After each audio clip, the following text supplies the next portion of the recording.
Friends and colleagues, uh, while opening over 150 webinars on Rethinking City in the last 5 years, almost last 5 years, I've always started with welcoming the participants, the viewers.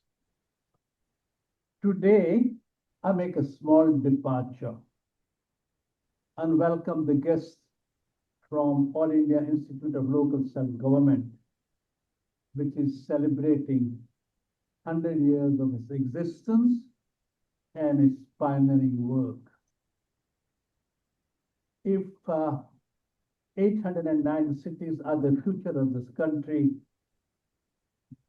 of 1,400 million people, and if 638,000 villages, an institution that has witnessed and in some ways influenced and shaped India's habitat transformation from rural to urban is not only very valuable in what it has in form of lessons and experiences to share based on its 100 years of journey, but also has much to say in how the country should handle its daunting urban challenge. I'm saying not only 100 years of history, but future as well. We need All India Institute's accumulated wisdom as we navigate our ways to making a Viksit Bharat of $30 trillion economy in 2047. And everyone knows that the cities will have to play a critical role and make a significant contribution if that were to happen. Cities are very critical for our future. Let me therefore thank individually today's special guests and panel members for their partnership and their presence. Thank you, Dr.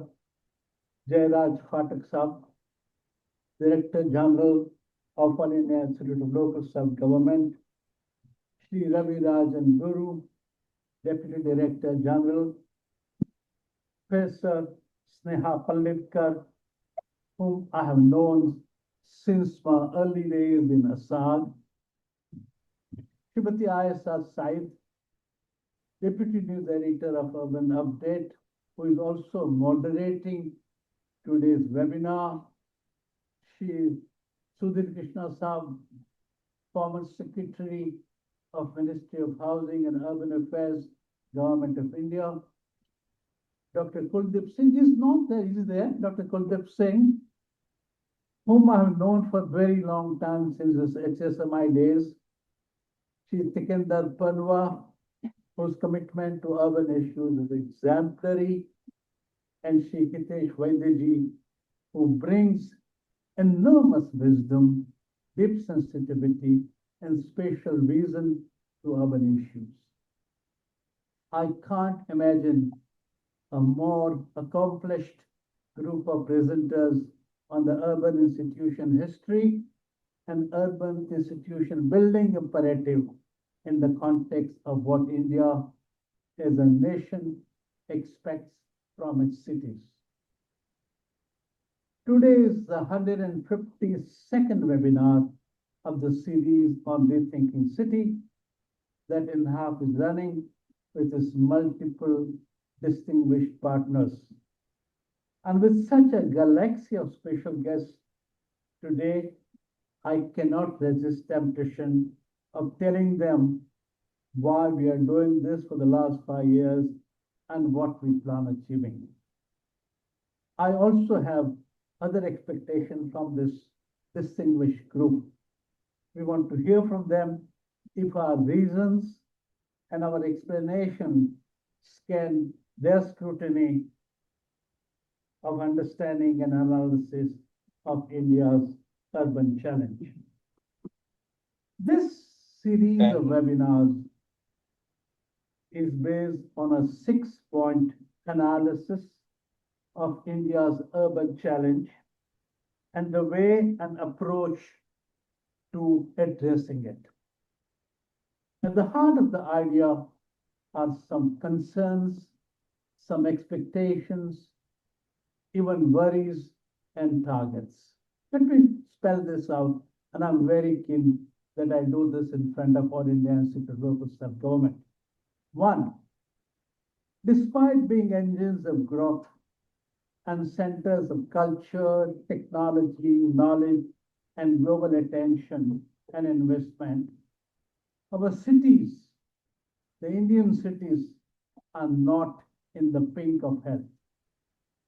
Be that small or big, industrial or commercial, district town or state capital. And the sector may be environment or water or governance or planning or slums or housing or rivers or municipal finance, any subject. They are all saddled with major challenges. This is the first part of the analysis, that our cities are saddled with major challenges. The second, and that is not enough. The bigger challenge is that the cities as they are and the way they are functioning, growing and developing do not look like meeting adequately the challenge of unprecedented urbanization India is witnessing. It neither looks like providing safe, productive, and healthy quality of life to 870 million people who will be there in our cities in 25 more years, almost double of today. Nor does it look like delivering on 7 to 8% economic growth the country expects to get rid of its poverty and emerge as an economic superpower. This is the second thing. That it's not only that we are saddled with problems and challenges, but what we have does not give us huge hope that it can deliver both in terms of needs of 870 million people as well as 7 to 8% growth we require. The third thing, though concerted efforts being made, the governmental effort alone is not adequate to ensure healthy, livable, productive, inclusive, and sustainable cities. Government alone cannot do it. The fourth part of the analysis is the wider society, and this is to me very important. The wider society, the human capital outside the government system, in industry, in business, in form of professional, civil society, they all have the required skills, knowledge, experience, and even motivation to contribute meaningfully in search for alternative approaches and new solutions. And the last, the fifth, we are fast running out of time. Need better approaches and innovation and good solutions early, as those on hand do not look like working, and the delay is causing enormous harm to the planet, to nature, to environment, and to people. This webinar, these are the reasons this webinar series is a part of a wider national societal effort in conjunction and partnership with government aimed at bringing not only fresh ideas and new perspectives, but also new voices and a new collectivism, new togetherness, new partnership, and new energy in articulating the need for and the ways to reach our cities. Both redefining the urban मेरा challenge, एक bag निकाल के दे सकते हो? both redefining the urban challenge and finding नहीं, more computer effective नहीं। ways to address it. तो मेरे पास वो है, ऑन में सुनाई भी नहीं। Mr. Kulwant Singh, can you mute yourself? It is taking the urban matter. The whole idea is the whole webinar series that we're running for last 5 years and 152nd installment today. Idea is to take the urban challenge, make them participant, build a societal partnership so that we can deal with the complex issues that we are facing. In order to kind of press my point, I time and again say that India's urban challenge is probably complex, more complex than the climate challenge that we are facing. So with this rather long introduction, I hand this over to Ayesha ji to conduct the business of the day and business session. Thank you very much for your presence. Thank you very much for the partnership, and thank you very much for what we will hear today. Thank you very much.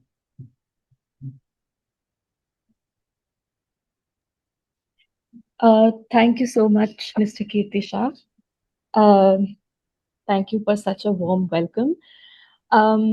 Good afternoon, everyone, and a very warm welcome to this webinar co-hosted by Habitat Forum INHAF and All India Institute of Local Self-Government.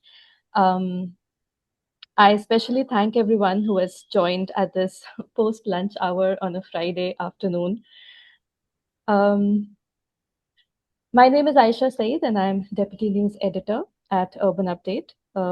It's a real privilege for me to be moderating today's session because it marks a milestone that only a handful of Indian organizations have managed to reach today. Established in 1926, the All India Institute of Local Self-Government is completing 100 years of service to local governance in India. Today's session is titled AIILSG at 100, Empowering Local Governments for a Developed India. And over the next 2 hours, we'll look back at a century of work of strengthening urban local bodies, and also look ahead at what the next century might hold, especially as India moves towards the vision of Viksit Bharat 2047. I'm seeing a lot of questions and raised hands. So I would like to make a quick note right now. We'll be taking questions from the audiences during the Q&A segment towards the end. So please drop your questions in the chat as we go along, and we'll pick them up later. There's someone, people are, I think, also requesting for us to speak in, some people are asking us to speak in Gujarati or Hindi. हम थोड़ा बहुत English और हिंदी के mix में बातचीत करेंगे. I think Gujarati मुझे नहीं आती गुजराती बोलने, and I think it'll be difficult for everyone involved here. So I think English और हिंदी हमारी common languages हैं जो I think सबको समझ में आएंगी. तो yeah, sorry for any inconvenience to anyone.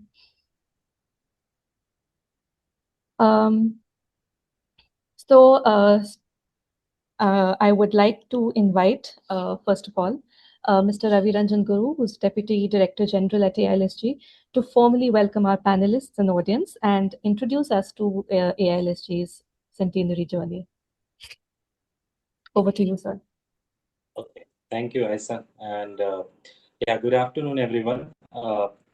First of all, respected Dr. Jairaj, Phatak, sir, Director General, All India Institute of Local Self-Government, our chief guest and keynote speaker. Also, Sri Kirti Shah, founder of ASAG and Habitat Forum.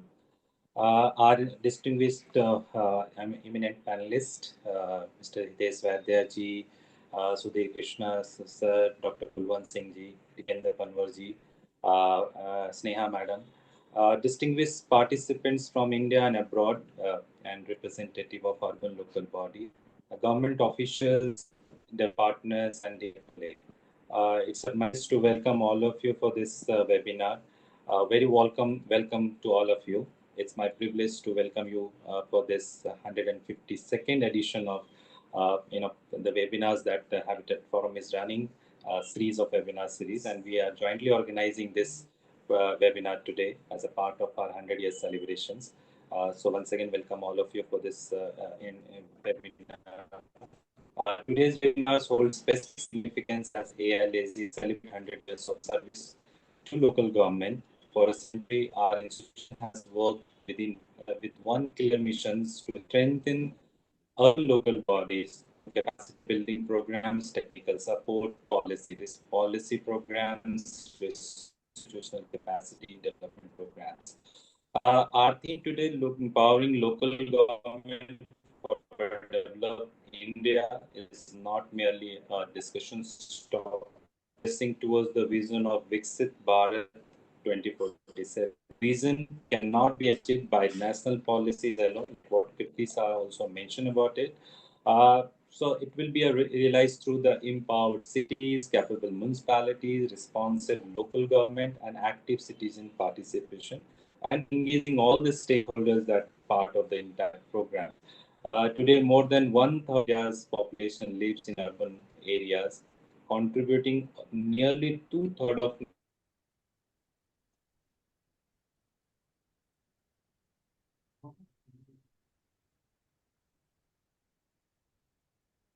Ravi sir, there is some problem with your system. Also, it's not very clear. You probably will have to be slightly louder. We're not able to hear you. Sorry, now I'm back. Sorry. It's slightly better, but still, I think there Okay, is. I can. Let's see. Now it's okay. This better. Okay, Much so better. like I was saying that, is it okay for everyone? This is better. Yeah, I think it was slightly Okay. a little ahead was much better. Yeah. Okay. So, like I was saying that today is more than one-third of India's population lives in urban areas, contributing nearly two-thirds of the national GDP. In the coming decades, our cities will become even more important as a center of economic growth, innovation, and opportunities. However, they also face complex challenges, including, of course, there are a lot of urban challenges already we are facing, but that also be included with the climate change and, of course, the rapid urbanization, waste management, mobility, housing, of course, housing affordability, water security, public health, digital transformation, financing, infrastructure. So there are these rapid urbanization and these will be keep adding into the programs. The answer to these challenges lies in the is in the making strong the local governance structures.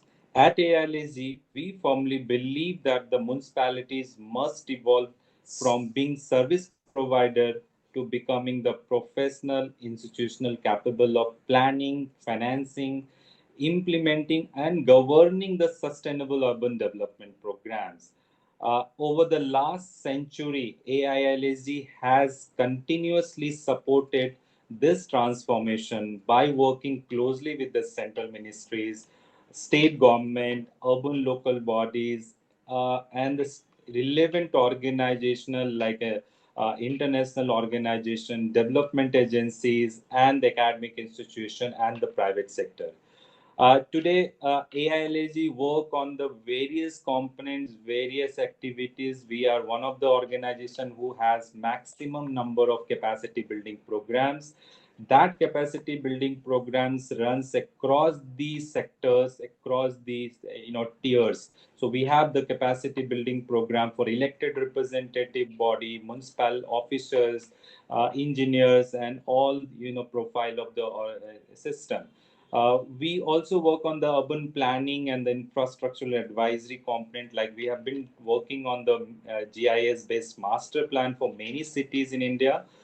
We have worked more than 50 cities in India where we have developed master plan. Like some of the cities are even remotely placed, like in Arunachal Pradesh cities.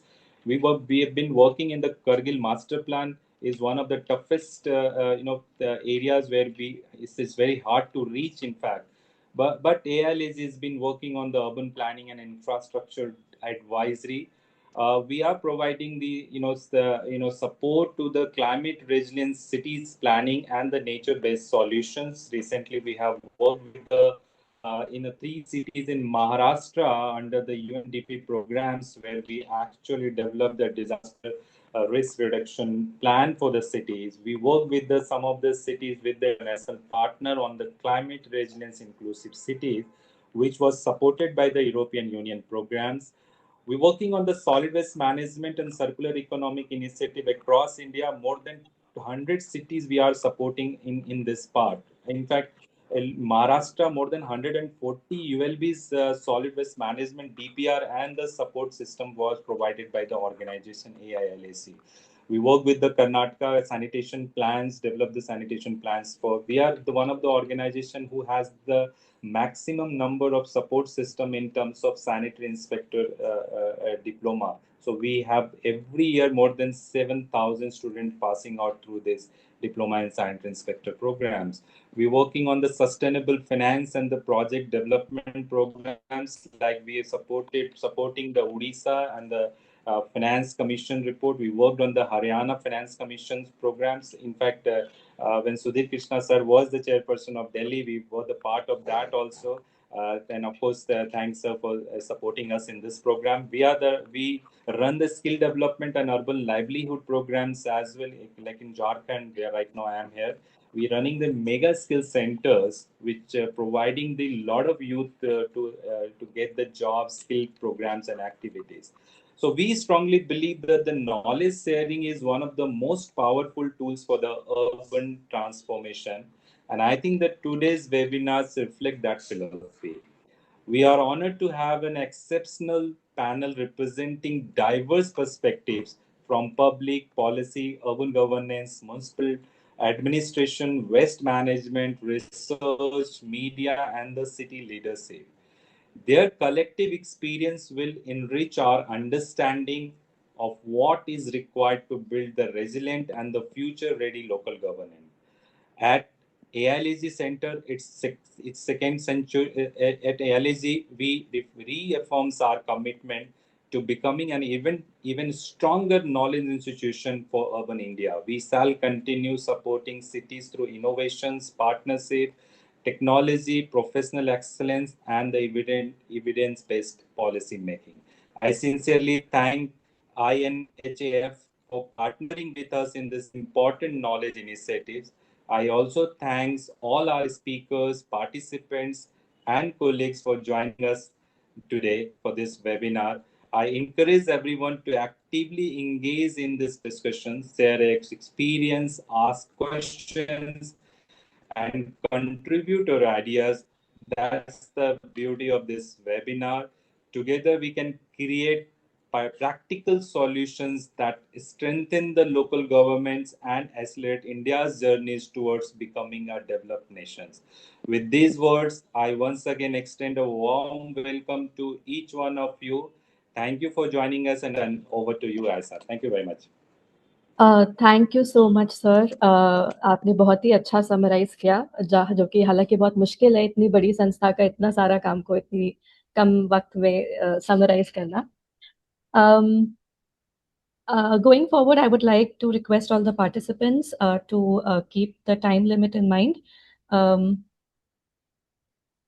Okay, moving forward. It is now my honor to introduce our keynote speaker, Dr. Jairaj Phatak, who is Director General of AIILSG. Although he has been introduced, let me introduce him once again. He is an IS officer of the 1978 batch who retired from service in 2015. He served as the 25th Municipal Commissioner of the Brihanmumbai Municipal Corporation. Over more than 3.5 decades of service, Dr. Phatak has been known for his sharp insight and inspiring leadership. Sir, the floor is all yours.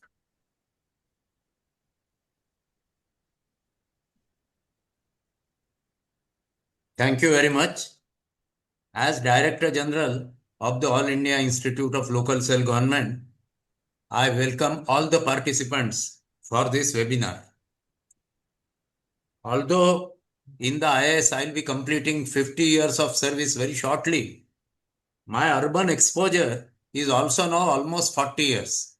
It was in 1987 that I was posted as Municipal Commissioner, Pimpri-Chinchwad Municipal Corporation, which is the industrial suburb of Pune. I also had the benefit of working in the rural local bodies. So as I see it, the cities are much better off than villages. In fact, the process of development is really the shift of jobs from primary sector to secondary and tertiary sectors.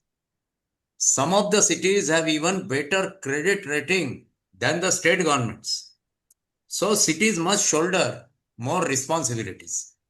So as I see it, in the next 25 years, we should plan in such a way that cities shoulder more responsibilities than today probably the state government or parastatals are shouldering. Number one, water supply and sewerage. This is very, very locally consumed good, although it may come from a distance. But it is the municipal responsibility only in Western India. Elsewhere, there are water supply boards, metro water supply boards. So the citizens, I had used this Hindi phrase in Delhi, कि आटे दाल का भाव पता होता है मगर पानी का भाव पता नहीं होता. How costly is water, and we have to conserve water. Now the shortage, if any, of the commodities which are going to face, one of them is water. It is one of the most important resources. So water supply and sewerage must be handed over to the cities, and the city should try to get water budgets balanced, which is the practice in the Mumbai Municipal Corporation.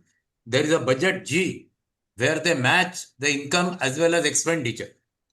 In Maharashtra, I doubt whether any other city really matches income with expenditure. Usually the expenditure exceeds income and then it is to be subsidized through the budget. In fact, except Mumbai, Pune and maybe Pimpri-Chinchwad, maybe Navi Mumbai, almost all other municipal corporations in Maharashtra are defaulters of the state electricity board. So effectively their water is cross-subsidized by the state governments. So somebody who is perhaps better off, enjoys a better credit rating, he must take care of his water. So that should be the first item in our agenda for the next 25 years. The second point, as I see it, is property tax. The cities are very reluctant to improve their property tax collections. One important reform which was done in Mumbai was to shift property tax to capital value. Because capital value means you have a circle rate or a ready reckoner rate. It is very difficult to hide what is the real estate value of your building in an urban city. Already people are paying the stamp duty whenever they sell or buy properties at the ready reckoner rate. So absolutely there is no reason why people should not be ready to link the property tax to capital value. But it becomes a political issue. Only in Mumbai and Kolhapur Municipal Corporation followed that they link the property tax rates to what are circle rates, which are called ready reckoner rates in Maharashtra. This will have to be an important reform because as the real estate prices rise, automatically the water prices, automatically the property tax will rise in the city, which will take care of the needs. The third reform, as I see, in Maharashtra, it was not planned, but it happened. Madhya Pradesh, Gujarat and Maharashtra abolished octroi during the last 2 decades. Only Maharashtra gave really adequate compensation. They paid the last octroi collection plus annual increment of 8% per annum.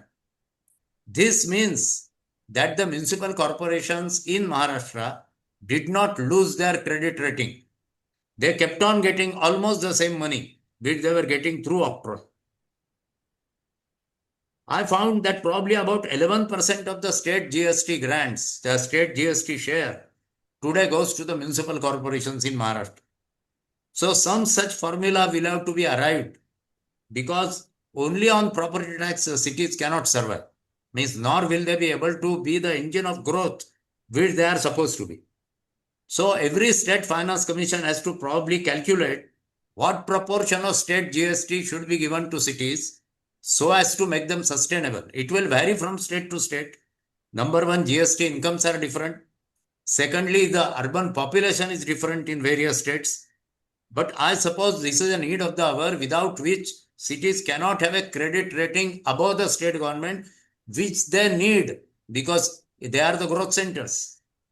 The last reform which has come to my mind is that the FSI, floor space index, that is FAR, it ought to be linked to circle rate because it is the most congested areas, or rather the most, like the highest FSI or FAR we know is in Manhattan, which also has the highest real estate prices in the USA or in the world.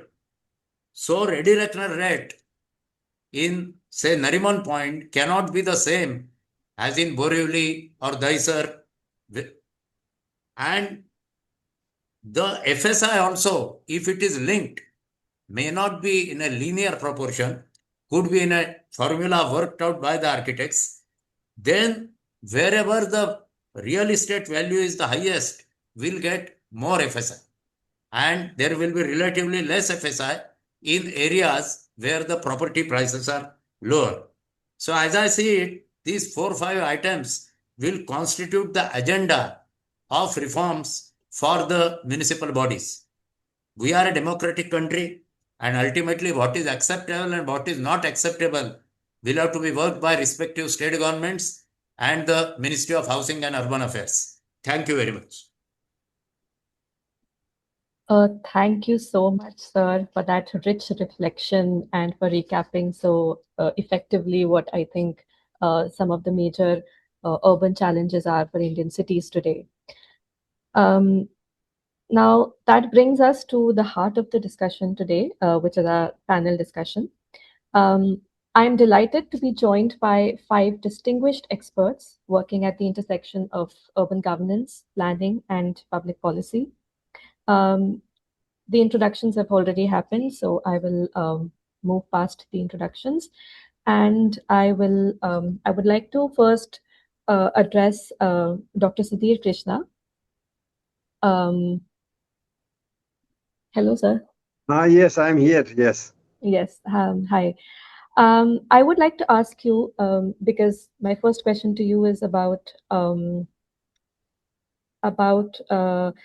you have worked at the highest echelons of the government system, especially as a secretary in the Ministry of Urban Affairs. You've seen urban policy both designed and implemented at the ground level.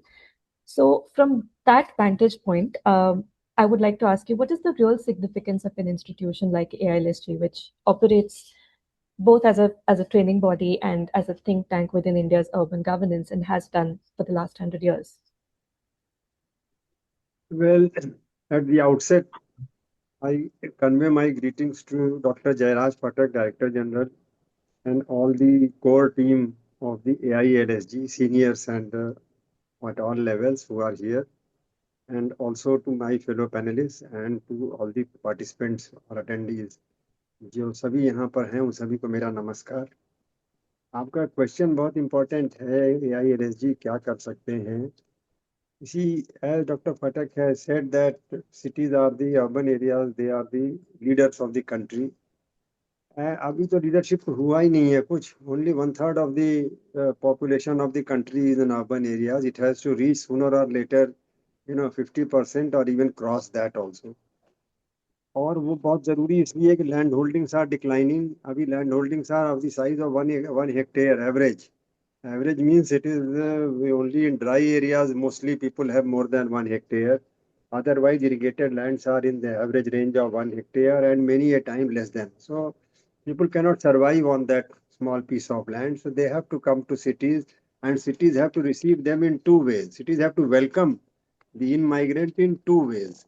One is by providing infrastructure. Infrastructure by way of proper housing, proper water supply, proper, clean air, road connectivity, mobility solutions, and flood-free cities, and so on and so forth. I mean, environment ecologically and otherwise healthy and happy cities as far as environment. And secondly, the cities have to provide employment opportunities. Employment opportunities to people, for which cities have to become the hub for multi-purpose hub. Not only for abode for living, but also for economic activities and for and in between for enjoyment, pleasure and entertainment activities, as well as for parks and open spaces, lakes, and so on and so forth. So a happy living. Because why happy living? Because rural areas, by definition, are supposed to be preserving their natural habitat much better, whereas urban areas are under pressure of population. So we have to create and nurture and maintain the various ecological simulations we have to make or preserve what nature has given.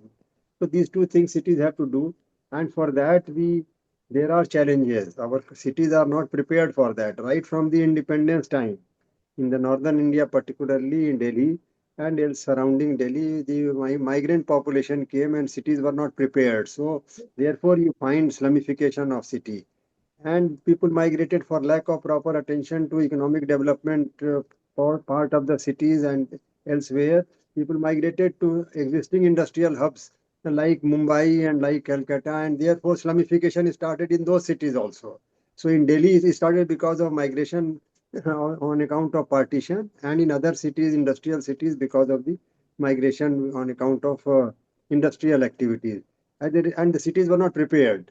So this led to slummification and cities got complicated. There are rich people having nice like, abodes and shining abodes, and there are majority of the population is in slums. So now we have to reverse that. Whether the example of the Mumbai that Adani's project is there, whether that or somewhere else, some others are also trying.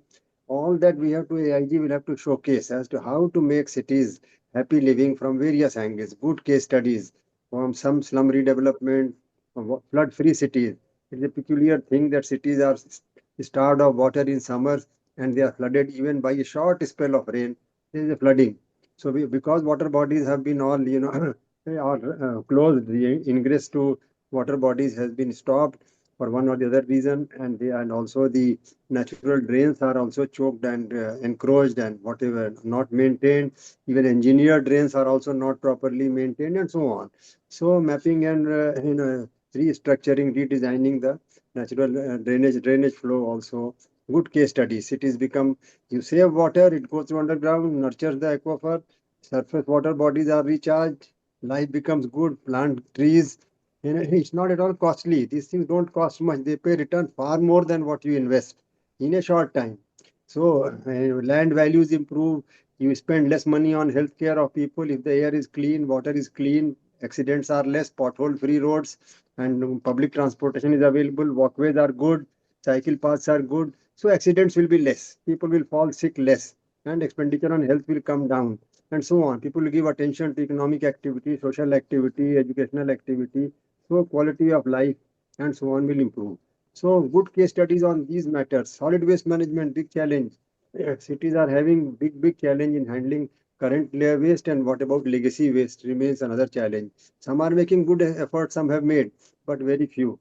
So we have to highlight how the good case studies have happened in respect of solid waste management. Legacy waste has been cleared, and land is very valuable. All legacy waste areas are prime lands actually today. They were not so before. Today they are in prime areas. So if you clear, you get crores of rupees per acre of the cleared land. It will be a minefield of money for municipal bodies. So good case studies we have to identify. And so that is another. And similarly, the industrial activity also, where good industrial estates have been developed, connected with residential activities in a systematic manner. We have got some examples here and there. Navi Mumbai is there, and Noida, Greater Noida, and other examples are also there.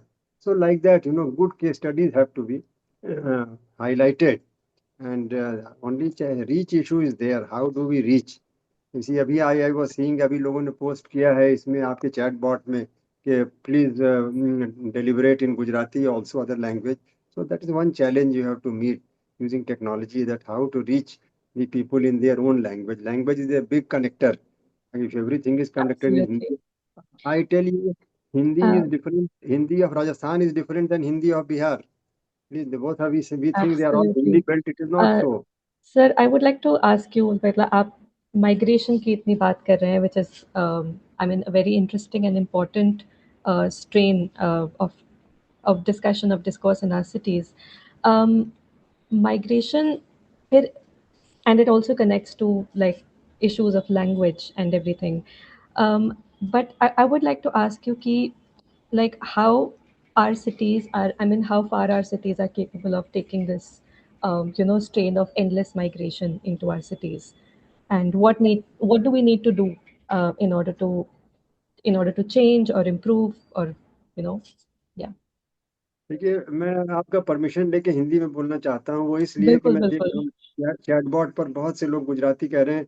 मुझे दुख हो रहा है कि इसमें अगर अगले बार से आप इसमें ऑटोमेटिक ट्रांसलेशन का वो आ रहे हैं। मैंने आपको लिखा भी था पिछले 30 जून को, जो गुरु जी ने, रवि रंजन जी ने प्रोग्राम किया था, उसमें मैंने कहा कि गवर्नमेंट ऑफ इंडिया का ऐप है Bhashini. Bhashini will simultaneously translate all the Hmm. proceedings into 38 languages, not one or two, 38 Indian languages. So program will become far more, Hmm. it will improve immediately at no cost to you, at no cost to you, because it is an organization. I suppose the organizations are given free.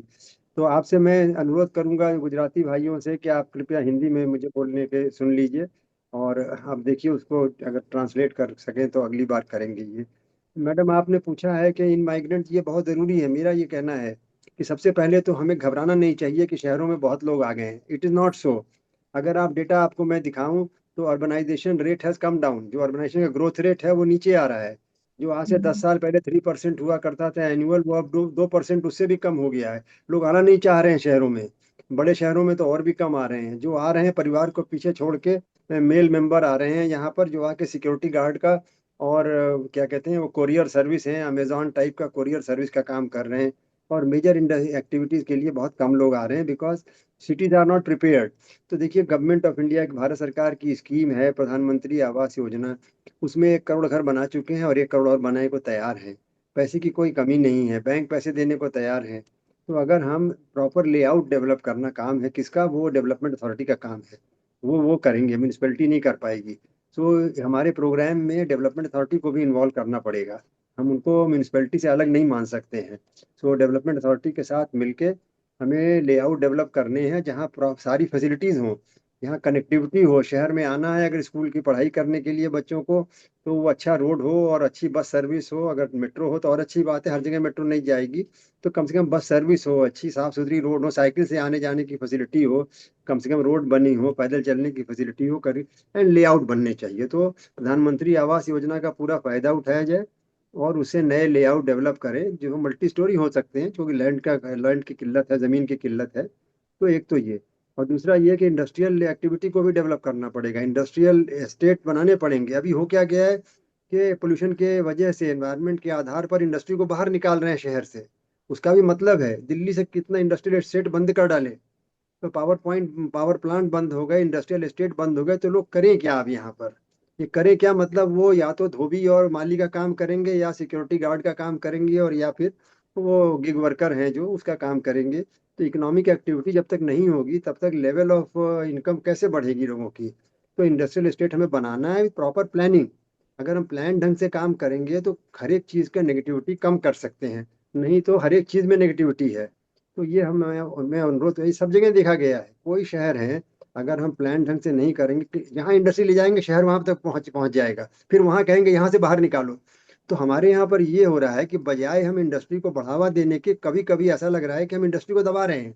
तो इस तरह से यहाँ निकाल जाओ, वहाँ निकल जाओ, इसने रेड कर दिया, उसने ये कर दिया, वो कर दिया, एनवायरमेंटलिस्ट ने पीछे पड़ गए उसके, वो जाए कहाँ लेके? तो it is for the government, उसके लिए एनवायरमेंट फीस लेके प्रॉपर प्लानिंग करके उसको बनाए। तो इंडस्ट्री एक तरफ, और दूसरी तरफ हाउसिंग, और उसके साथ साथ प्रॉपर फैसिलिटीज जो है पानी की, जैसे मैंने कहा पानी है, ट्रांसपोर्टेशन है, वाटर सप्लाई, एजुकेशन, हेल्थ, सब देने से शहरों में लोगों को इन्वाइट करना चाहिए। ऐसा इन्वाइट मत, चिट्ठी लिख के नहीं इन्वाइट करना है। अगर प्रॉपर फैसिलिटी है तो लोग खुद ही आना चाहते हैं, परिवार समेत लोग आए और यहाँ रहें। और गांव पर भी हमें ध्यान देना है। लेकिन इस समय हालत ये है कि गांव में लोग सरकार पर डिपेंड होते जा रहे हैं। क्यों? क्योंकि आधा एकड़ की जमीन है, वो भी ड्राई लैंड है, लेके वो करें क्या? नरेगा के भरोसे क्या जिंदगी बिता देंगे? जब बच्चा जवान होगा तब से नरेगा ज्वाइन करेगा, और जब बूढ़ा हो जाएगा तब तक नरेगा के भरोसे चलेगा क्या वो? ऐसा नहीं हो सकता है। तो इसलिए हमको इकोनॉमिक एक्टिविटी को शहरों में बढ़ाना है, जिससे लोग यहाँ आए और गाँव में लोगों को होल्डिंग बढ़े। जो कम से कम 3 एकड़ इरिगेटेड लैंड हो कम से कम, और उसका इक्वलेंट ड्राई एकड़ होगा तो 12-15 एकड़ होगा, तब जाके वो भी कार रखेगा। गांव का जो किसान है वो भी कार रखे, वो भी अच्छे अच्छे कपड़े पहन के, और वो भी घूमे फिरे जैसे कि शहर के लोग घूमना चाहते हैं। तो बहुत महत्व है, शहरों का बहुत महत्व है। जी और जी इसमें सर, आपने ये बहुत ही इंटरेस्टिंग बात करी कि अर्बन डेवलपमेंट के लिए रूरल डेवलपमेंट होना भी बहुत ज़रूरी है. And I will come back to you on this, but now I would like to move on to Dr. Sneha Palnitkar, whom, hi ma'am. Hello. Hello. First, I would like to congratulate you for, I mean, you're about to complete 43 years at AILSG on 1st August. Yeah, Which, thank you. yeah, which means you've probably watched like nearly the entire post 74th Amendment period unfold from inside the institution, training the ULBs that the amendment shaped. Like, I want to ask you about how these these, I mean, since the 74th Amendment, the promise that the promise of devolution of powers to local governments, how has it actually materialized on the ground? And like, has the power in practice remained concentrated with state governments? And where does AILSG's work fit into, closing that gap?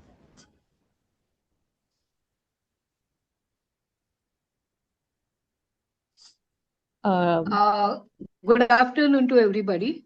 In fact, I'll before amendment. I'll focus, on the pre, the say about 90 and the after 92, what were the changes happened in the AILG. Now see if I look from say 83 to 90 this period, that time the AILG comparatively were focusing on very few subjects, like we were more working that time on the governance few issues, regular programs of the AILG, UBS. That time UBS was the program for poverty elevation limited, that was there. IDSMT was the scheme, Integrated Development of Small and Medium Town. That was the government, the program on which AILG was working.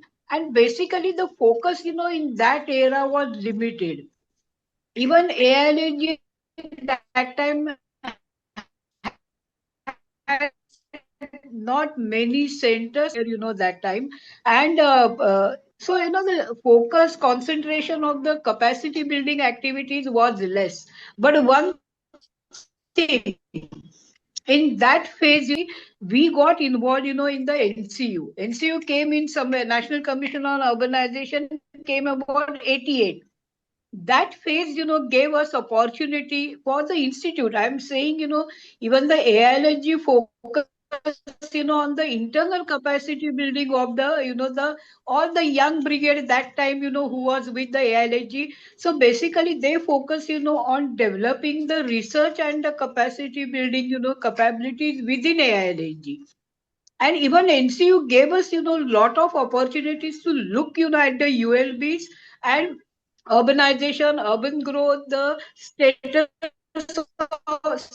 and functioning of the ma'am, ULBs. ma'am, Even your that voice is era breaking. focus, more on doing the I'm so sorry, but your voice is breaking a little bit. not audible. No, no, you're audible most of the times. Hello, can you hear? Hello. Yeah, I can hear you Yeah. now. We Can you can hear hear you. properly? Hello. Yeah. So it was more focus on the fact finding or the about the whole governance, urban governance issue as such.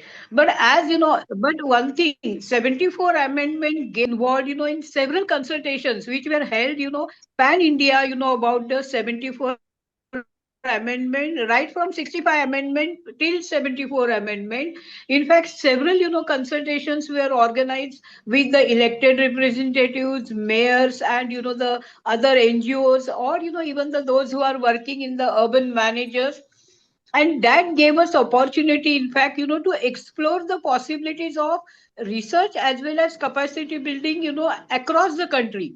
I remember that as institutionally we in fact handled a big rally representatives, where in fact the discussions were held for getting reactions to the various the reforms which were brought which were to be brought under the 74 amendment. But and we had also regional consultations. We had opportunity to interact, meet, even that time, the chief ministers, mayors, and all for a discussions. In fact, I got opportunity individually to meet most of the chief ministers, mayor, and we were given a sort of a checklist, which should AILSG was quite involved that in the whole process for all the four region consultation. And particularly with that, when 92 93, the 74 amendment came into existence, and particularly 12th schedule, which came with 18 functions, though not mandatory, but most of the state governments, they have accepted that in the conformity legislation. AILG started focusing there on the various issues, what even Dr. Phatak referred to, various issues which came in that 12th schedule to focus on the capacity building program. I remember we practically, started, working on the all, the 18 functions which, came through the 12th schedule. And even the institute encouraged, the all the research staff, to visit local bodies, see, do, some kind of, the situational analysis or a status report, and, the design, the capacity building program for local government. We had a lot of interaction in that phase with the local government, and accordingly we tailored different program which that time was thought that this is a need or requirement of urban local bodies. So several the program, in fact, like it was mentioned, solid waste management, that time was mentioned, the first time institute started working on that.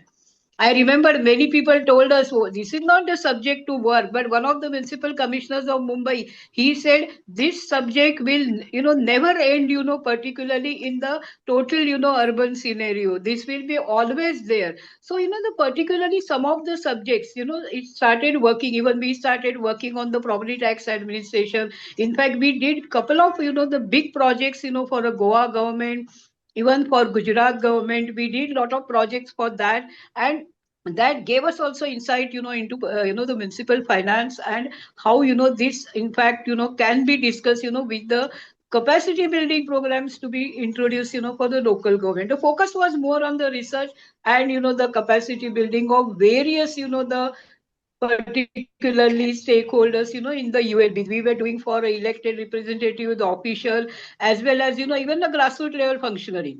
So I think that was start of a building up. AILG itself was building the capacity, along with it was also building the capacities of the urban local bodies for a good urban services delivery, as well as for a urban governance. Right ma'am, आपने मेरे बात किया था research की, तो मैं उस पर बात आपसे करना चाहती हूँ कि like as CEO and member secretary of AILSG's waste management research centre, I feel like you sit at this at the exact point where applied research is, it can translate into policy and training in Yes. ULBs. In your experience, is that translation actually happening? And like, what has been your experience with research and seeing it being implemented on the ground? Yeah, see, basically, if you are, organization like AILG, research is the basic base, for you to develop, first of all, get, the insights, of the whole working, whole, the service delivery system, governance system, even the other, the political dimensions. See, urban local bodies training and all that, you have a lot of political complexities also research. You come to know several several the different facets of the every area, which you can then putting into the when you tailor the urban particularly management, or the governance training the system. I think research is a basic base. Research, I'm not talking a big lengthy research, it can be a fact finding research also, but it's a necessity, which you can take it to the urban reform, which you can take it even to the capacity building, and which you can also take it to the direct interventions at the community level. So I think that's a basic for the organization like AILG to focus on research particularly. And luckily we got opportunity through that time through RCUS, because I was heading RCS, that time, and we got a lot of opportunities which were supported by Ministry of Urban Development then, and to undertake research on practically every factor, of that. In fact, 74 Amendment implementation. The Government of India interested us a big study of that, even international agencies. So we, in fact, studied the impact also and gave, that impact report also to the Government of India to work further. So that was a very satisfying phase, to, in fact, to understand, the whole urban, the governance, and that was a major, for all of us, that time, whichever, the team was working in AILSG, it was a good exposure, to the different, the urban issues, as well as, the requirements, sort of to tackle, those issues for a various stakeholders, in the urban sector. Right, right. Thank you so much, ma'am. I will again come back to you. Now I would like to move on to Mr. Hitesh Vaidya. Hi, sir. Hi, good afternoon. Yeah. Hi, good afternoon. I would like to talk to you about, since we are talking about the larger discussion being the 100 years of AILSG as an institute, I would like to talk to you about the institutional richness that we have in India. I mean, we all know that there's no dearth of urban institutions like NIUA. You have been like former director of NIUA and AILSG, state ULP cells, ministries, mission directorates, you name it. Yet what we see is that these institutions tend to work in like silos rather than an ecosystem, like an urban coordinated ecosystem. Um, Having led NIUA and worked closely with UN Habitat, the World Bank, and other international institutions on many missions, why do you think that this fragmentation persists despite working towards broadly the same goals? And where can an institution like AILSG, and also by extension other institutes like NIUA, no doubt, come into fixing that coordination gap? Great. Thank you. Thank you very much. First of all, thank you for having me here. Pleasure. And you're enjoying the 100th anniversary. One thing which I learned, I started my career with AILSG. तो मुझे वो पाठ पढ़ाए गए जो मैं आज बात कर रहा हूँ, वो पाठ मुझे आज से 25-30 साल पहले AILSG में पढ़ाए गए थे.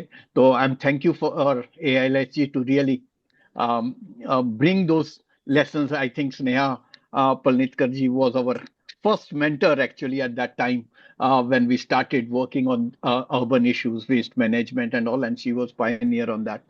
So I think AILSG has really pioneered a lot of it. So, इसकी legacy ये नहीं है कि ये 100 साल से काम कर रहा है.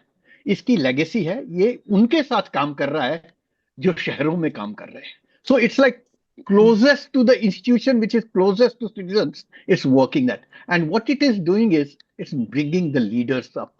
आज अगर cities हैं तो cities जो आपने question किया क्यों fragmentation है क्या है, it's because we don't have good leaders, and that's what the contribution of AILSG has been कि उसने एक leaders को develop किया है. For me, and I think Sneha ji has already told, and Sudhir ji has also talked about, the first generation has been we started recognizing cities, which is 74th Amendment, JNNURM, where we said, let's recognize cities, let's understand cities, let's build the what type of urban infrastructure, roads, waste, electricity, housing, all of that. Second generation, which I call it Amrut Smart Cities, was actually let's improve the services and governance frameworks. कैसे करना है, performance कैसे करनी है. I think right now we are in a third generation of reforms where we are talking about how do we make cities investment ready? How do we make outcomes and impacts more visible? And that is the change and shift over a period of time. I think like AILSG has evolved, I think cities have started evolving in this. It's not that nothing has been done. Cities have also evolved over a period of time, and now our thinking has changed. And based on that, the coordination, the thinking within the policy circles have been changing. Jairaj Pathak ji talked about 30 trillion economy and Viksit Bharat. I think the question right now is not what happened. Question is how do we look forward? अभी हमें विकसित भारत करना है तो ये institution जो governance का है जो सबसे क्लोज है सिटीजन्स के उसके साथ हम कैसे विकसित भारत की जर्नी को आगे ले जा सकें उसके में एआईएलएसजी कैसे सपोर्ट कर सकता है एआईएलएसजी उसमें कैसे भागीदार बन सकता है उस जर्नी में सो आई थिंक सबसे पहले रवि ने कहा we are working on a master plans in lot of cities. I think the first thing is like right now with the two new census coming up, we are going to have 9,700 towns in the country. And that is right now with 4,000, we have only 28% of the cities have a master plan. So whole idea, what type of planning?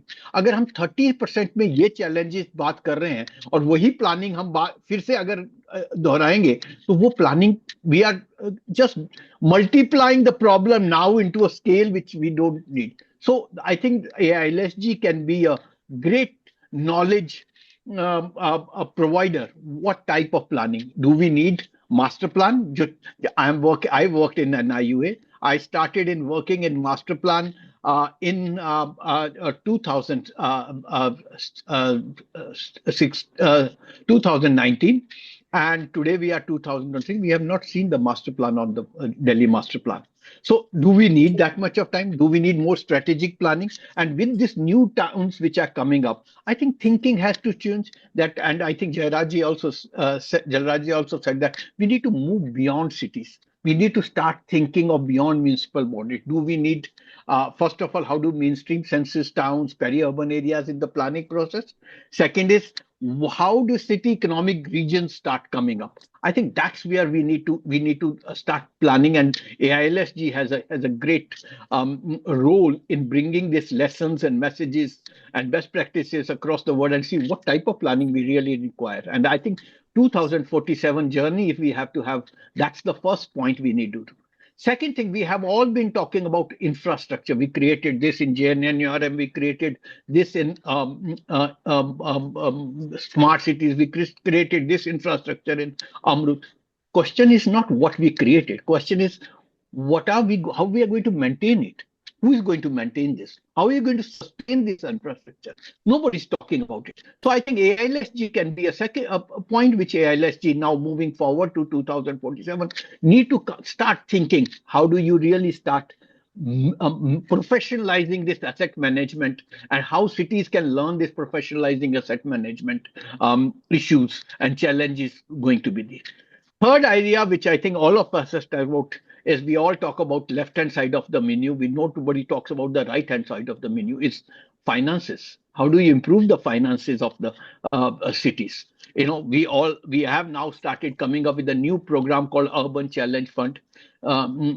Somebody's talked about credit worthiness of the cities. You know, if cities have to go to the private sector, raise funds, how do they make themselves risk averse? How do they start looking at those language? I think Sudhir Krishna ji very clearly said, how do the language of professionalism become the language of cities?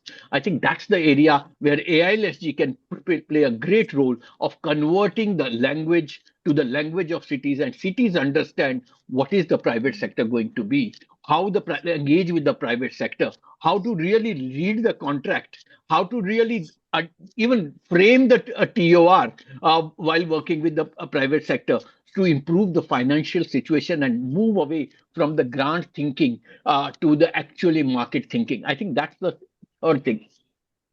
Fourth thing, we all talk about peri-urban area growth, and I think Jairaj ji already talked about it. How do we manage cities within the existing cities? How do we really regenerate our old cities rather than looking outward?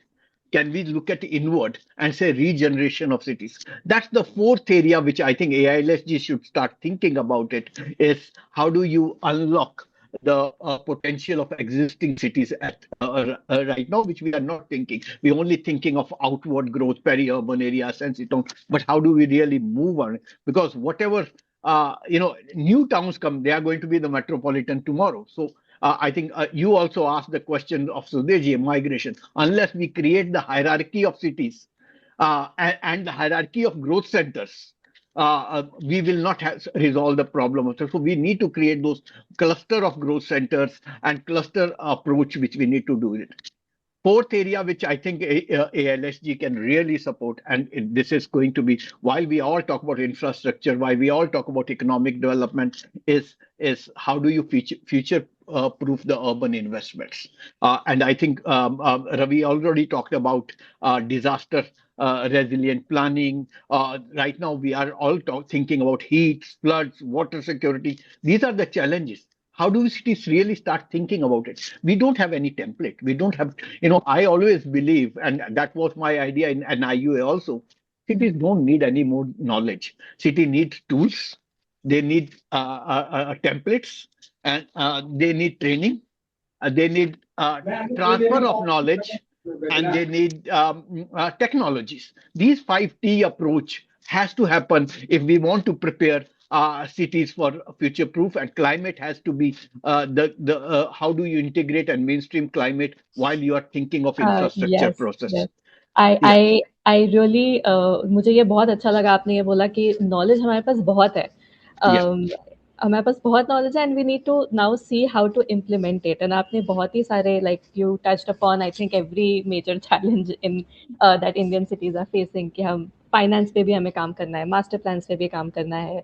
Language is a very interesting issue जो कि we have recently explored in our edition of Urban Update.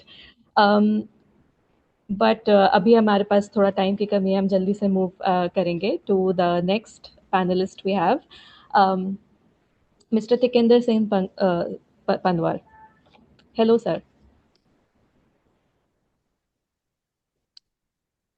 Sir, Tikender sir? Hi, can you hear me? Yes, yes, I can hear Okay. you and I can see you. Tell me. I want to talk to you about the policy. मतलब हमने अभी बहुत सारी मतलब we have talked about a lot of challenges. I would like to talk to you about the solutions that reside in the policy. Since you have worked at the level of, like, you have worked as deputy mayor, you've also worked in the Kerala Urban Policy Commission. If you had to identify like one or two policy level changes that would most strengthen urban local bodies in India, what would they be? And again, coming bringing it together with the common idea of AILSG completing 100 years as an institution built specifically to train and empower ULBs. Where does AILSG fit into pushing that change? Yeah, that is my question. Okay, so how much time do I have, Ayesha? 5 minutes, 5 Okay. to 7 minutes we can take, Okay. and then we'll do another round of. So give me a buzzer when I'm at 5. Okay. So first of all, let me congratulate, and please pardon me because I can speak only in 2, perhaps 3 languages, English, Hindi, and Punjabi. I'm not sure whether there's any Punjabi guy there. फिलहाल के लिए 2 काफी है. 2 काफी है. So someone who's like asking to speak in Gujarati would be very difficult for me to, dwell. So, congratulations, Jairaj Saab and Ravi, and of course, my guru sitting there. Not the Ravi guru, I mean, but of course, Kirti Bhai. I mean, I always call him my guru. And I'll pick up from where, Sudhir Krishna ji left. I think he made a fantastic and fabulous assessment of how cities are, but let me be a little more critical, and that's my reputation. I don't want to spoil my reputation of being critical. Is that, and I buy this, the philosophical outcome of the corporate honchos of the world, all that thing that we are talking about, attracting investments and all. I mean, this is where we've been talking right from the 90s, to be very sure. And we have data from the World Bank where it's pointed out that actually the major investment the cities have come from the federal government, the provincial governments, and the city governments. Not more than 5 to 7% has come from the private. So why is it that the private is not coming? So when you're asking me policy, and then corporate honchos, the World Economic Forum mentioned, and they said the cities are imploding. We can see those spurts of implosion all around us. We must talk in that. So to me, I look at the most precipitating issue. It's not infrastructure. I think we've spoiled the infrastructure. The smart cities has completely spoiled the way they should have done, in a very bottom up.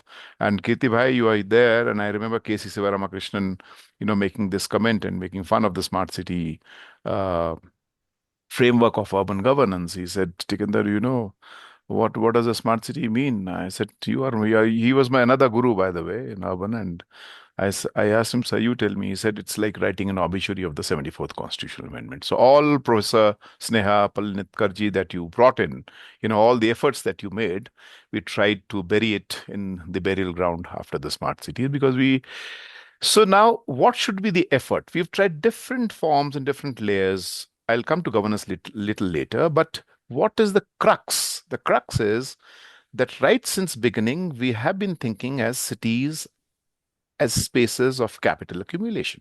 There's nothing wrong in it. So, and capital accumulation means you create phenomenal capital in the cities and land, labor. I mean, what is the metabolism in the cities? I mean, land, labor, and capital. And I think Sudhir Krishnaji magnificently has placed. I mean, I don't have to. I mean, I was really elated when he placed all those issues. What is it that is happening? The precarity in the cities. If 90% of the people are employed in the informal sector, they have no say. And if I did this article some time back, I mean, forget about governance. Now I'm not even talking about sustainability. I hate this word called SDG because sustainability for whom? Is it for the people or for the larger, capital goods that we think we are going to sustain the city? Is about that if 50% of the people, eligible people, are not voters. Not because I wrote this piece, I have given the 2011 census and the 2000, of course, we'll wait for the census. Take, for example, my town, Shimla. It has a population of 230,000. There are only 50,000 people as eligible voters. It is not possible. So, it's completely inverse framework.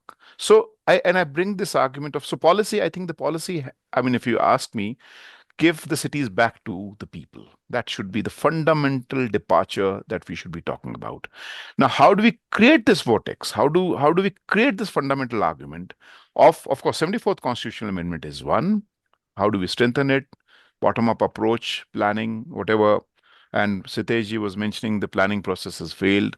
What about the kind of peripheries in which, I mean, if he was mentioning 9,000, IHS has pointed out some 26,000 villages are on the verge of being urban, which perhaps are census towns.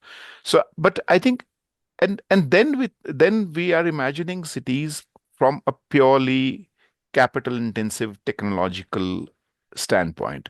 That look, we give metros. If 35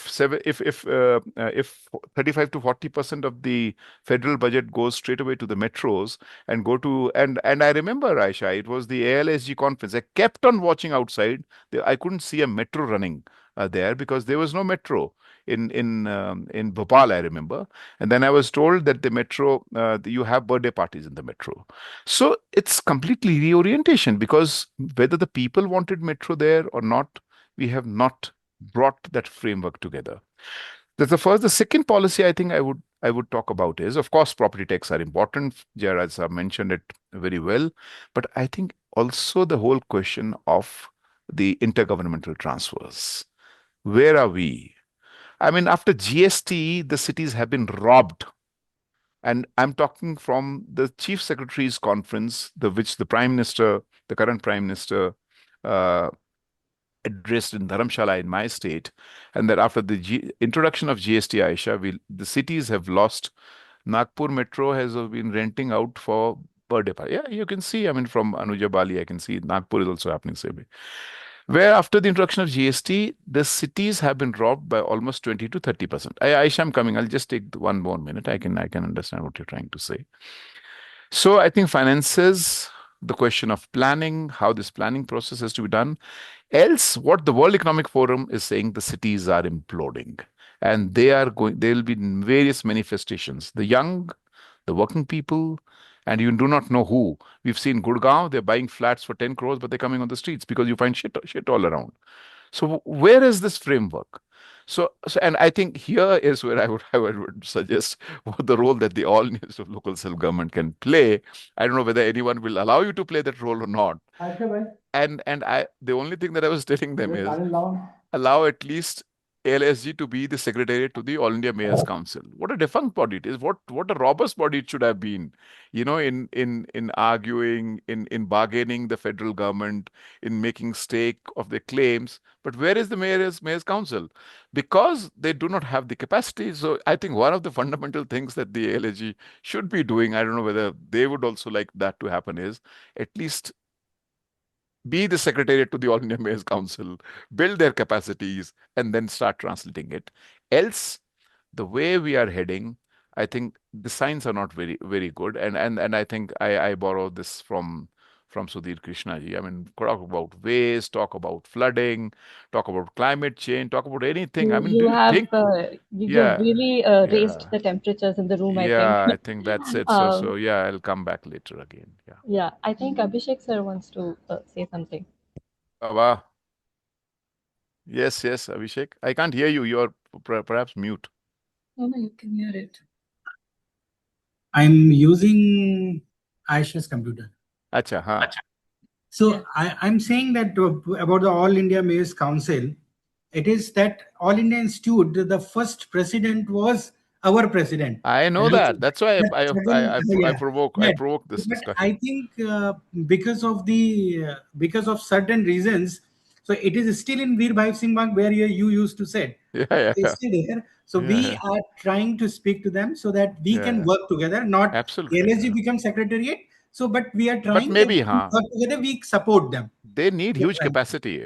That's what I'm trying to think. We're trying. Yeah. Thank you so much.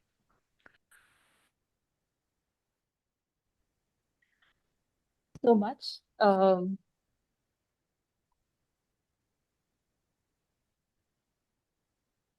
Yeah, I think you have proved that post-lunch sessions can also be interesting and exciting.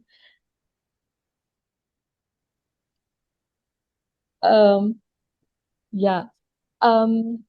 I think I would like to move on to मतलब मैं बहुत कुछ पूछना चाहूँगी आपसे, but I think we should move on to the next speaker now. Dr. Kulwant Singh. Am I audible, Ayesha? Yes, you are audible. We cannot see you though. If that's okay with everyone. Let me see if I can. Yes, you're. Yeah. Yeah. In fact, it has been a pleasure listening such distinguished,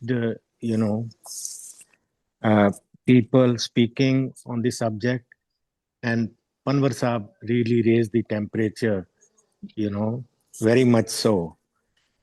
But I think I only would like to say a few things. All India Institute has completed 100 years,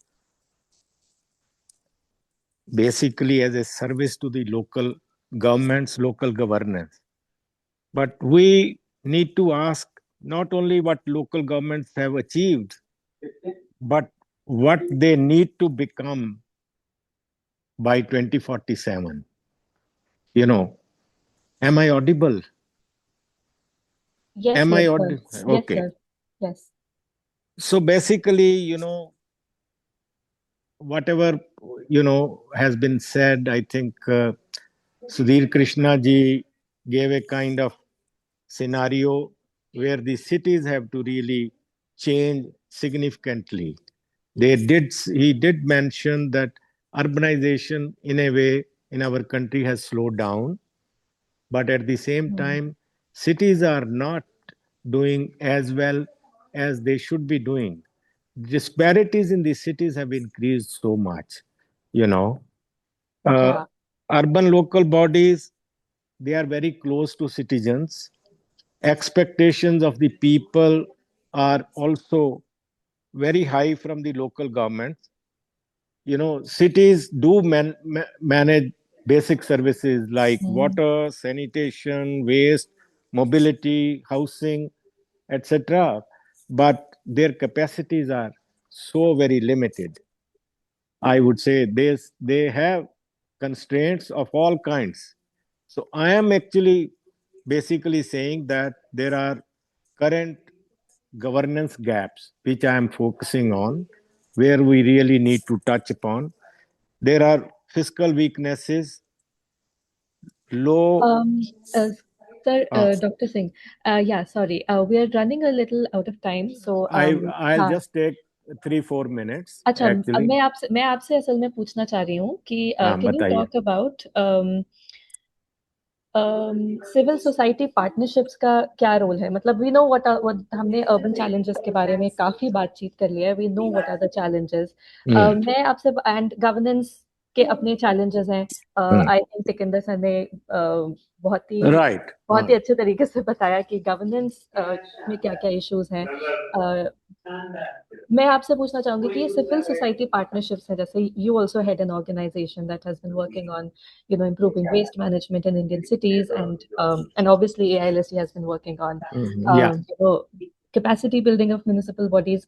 तो ये इस तरह की जो civil society partnerships हैं, ये किस तरह से इम्प्रूव कर सकती हैं at this point in time, जो इंडियन सिटीज का अर्बन लैंडस्केप है, और and also in the future, like how can it help, how can it improve, what can it contribute? Civil society organizations can play a very major role. Just as very recently, April 26, new waste management rules have come. But, as a matter of fact, implementing those rules for local bodies, municipal governments, as a matter of fact, is really very, very tough. That is where perhaps civil society organizations, a lot of NGOs can play a very vital role in doing so. I was reading a news just today that there are several cities, they are trying to outsource their formulation of their master plans, zonal plans, and like that. Now, we have, for example, we work in an institution which is called Institute of Spatial Planning and Environment Research. It's one of the non-government organizations, autonomous body. They are helping out those cities to strengthen their planning infrastructure. They are trying to help them doing their master plans, etc., etc. There are civil society organizations which today are working with resident welfare associations very closely, so that they are able to sort of help them manage their own portions actually. So civil society organizations obviously have to be partner organizations of the municipal organizations, because municipal organizations themselves cannot manage particularly the big cities, where, as a matter of fact, a lot of NGOs can play a very vital role. That's what I feel basically. And we cannot really manage the cities. Just municipalities have not really been able to manage the cities, and therefore civil society organizations like ours, for example, as a waste foundation, we are trying to help out municipalities in very many ways, including the capacity building and other aspects of it.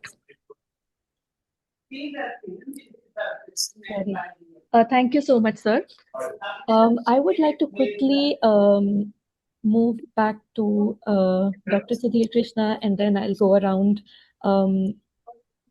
for closing remarks, to sort of round off everything that we've been discussing so far. Dr. Sudhir Krishna, sir, can you hear me? Yes, yes. Yes, Hitesh sir ने एक बहुत ही interesting बात करी थी about master plans, कि हम master plans में कि when he was talking about कि AILSG कैसे मास्टर प्लान्स में कंट्रीब्यूट कर सकता है, and also I was thinking कि कैसे किस तरह से दिल्ली का मास्टर प्लान जो 2041 मास्टर प्लान है, which has been in a limbo since the past 1 or 2 years, I think, which is the capital city of the country. And considering the number of cities that are going to be added in the next census, I want to ask you कि इसकी वजह क्या है? Because you have been working as secretary of the ministry, और आप इस पे मुझे लगता है एक बेहतर पर्सपेक्टिव दे पाएंगे कि इसका सोल्यूशन क्या है? Why are we not able to bring our master plans into action? और जहाँ नहीं है वो भी एक इशू है, और जहाँ है वहाँ भी इशू है. तो what do you think about this? देखिए, जहाँ तक दिल्ली की बात है, वो डिफरेंट सिचुएशन है for Delhi, because being it is a union territory in some way, and it is a state in some way, and for land use planning and approval of master plan, etc., it rests with the DDA and state government, I mean government of India. तो वो complication है उनका. जैसे अभी आपने आज के paper में देखा होगा कि एक नई मिनिस्ट्री बना दिया है उन्होंने, ministry of housing and urban affairs has been broken now in 2 parts. One is for Delhi and NCR, and the second is for rest of the urban development matters. और जो सेक्रेटरी थे mister Srinivas, उनका transfer भी हो गया, 2 नए secretary बने हैं. सो ये गवर्नमेंट ऑफ इंडिया ने जहाँ से दिल्ली की बात है. लेकिन ओवरऑल हम देखें तो there is very peculiar thing, ये हर एक काम में जहाँ फंडामेंटल इम्प्रूवमेंट करने हैं, the one end of the thread is with the municipality or the town planning authority, and second end of the thread is with the state government. तो अभी ये है कि master plan cannot be notified unless state government approves it in all cases. So as a result, the municipalities, you see, if you empower some authority or individual, then the person or the institution takes responsibility also, initiative also. But for the lack of authority, the initiative is also not being taken by the local bodies. Moreover, town planning is a different authority normally, either development authority or town planning authority. Municipality has to do some planning pursuant to the town planning master plan notified. So it's a very complicated thing we have made. But having said that, what can be done now as a practical measure, it can be called patchwork measure. I can say that it is not exactly a thoroughly legal framework, that technology has become available now to facilitate preparation. अभी technology को use करके हम master plan much more conveniently बना सकते हैं. वो क्योंकि मैंने किया है वो बेंगलोर में. जब मैं था वहाँ मेट्रोपॉलिटन कमिश्नर, तो बेंगलोर के सराउंडिंग एरियाज में जो शहर थे वो हमें कोई मास्टर प्लान नहीं था. So haphazard development was taking place. Industry आ रही थी बिकॉज सस्ते दाम पे ज़मीन मिल रही थी विदाउट एनी रेगुलेशन. तो पंचायत को 25 लाख 50 लाख का फीस दे दिया. Their panchayat was more than happy. और लेकिन हैफाजार डेवलपमेंट हो रहे थे इंडस्ट्री के, तो हमने मास्टर प्लान बनाने का नोटिफाई किया प्लानिंग अथॉरिटी. और उसका तरीका ये है कि you have to have, I think पीछे से बैकग्राउंड साउंड आ रहा है कहीं से, देख लीजिए. So the master plan the land का मैपिंग करनी होगी, जो अब compare to before you don't immediately need cadastral map to satellite image. I'm so sorry. Can everyone please mute themselves? नहीं, कोई नहीं. Dr. Kulwant Singh, I think you need to mute yourself. Yes, thank you. So satellite imagery है very cheap now. अगर हम इसरो से लेंगे तो almost free. Institutions municipalities को तो वो फ्री में दे देंगे. अगर पैसे भी लिया तो it will be like in terms of few thousand rupees as I understand. So क्योंकि हमने किया है वो. So therefore straight satellite imagery लेके ग्राउंड ट्रूथिंग करनी होगी, जो कि it won't cost much. So एक फंक्शनल प्लान बन जाएगा, मगर उसको स्टैट्यूटरी नोटिफाई करना है तो वो स्टेट गवर्नमेंट करेगी. लेकिन काम अगर शुरू करना चाहें municipalities, where AIILSG can probably help them, because nudge करने की बात है. Because municipalities have got dependent on the state government as far as preparation of master plan is concerned or modification to master plan is concerned. इसलिए वो initiative लेने में आदत छूट चुकी है उनकी. अगर कोई आदमी 25 साल या 40 साल से बिस्तर पे लेटा हुआ है तो उसको कहीं का चलिए चल नहीं पाएगा. वो he won't or she won't be able to start walking. तो थोड़ा सपोर्ट देना पड़ेगा. तो अगर AIILSG चाहे तो AIILSG का make up their mind, तो मास्टर प्लान बनाने के लिए I'm so sorry. provide some many other experts are here or elsewhere, और वो एक्सपर्ट भी गाइड कर देंगे. It won't cost much, it will be a pittance. और आपको ये भी बता दूं कि urbanization pays for itself. Every I can prove, जिसको इंटरेस्ट हो I can sit and discuss.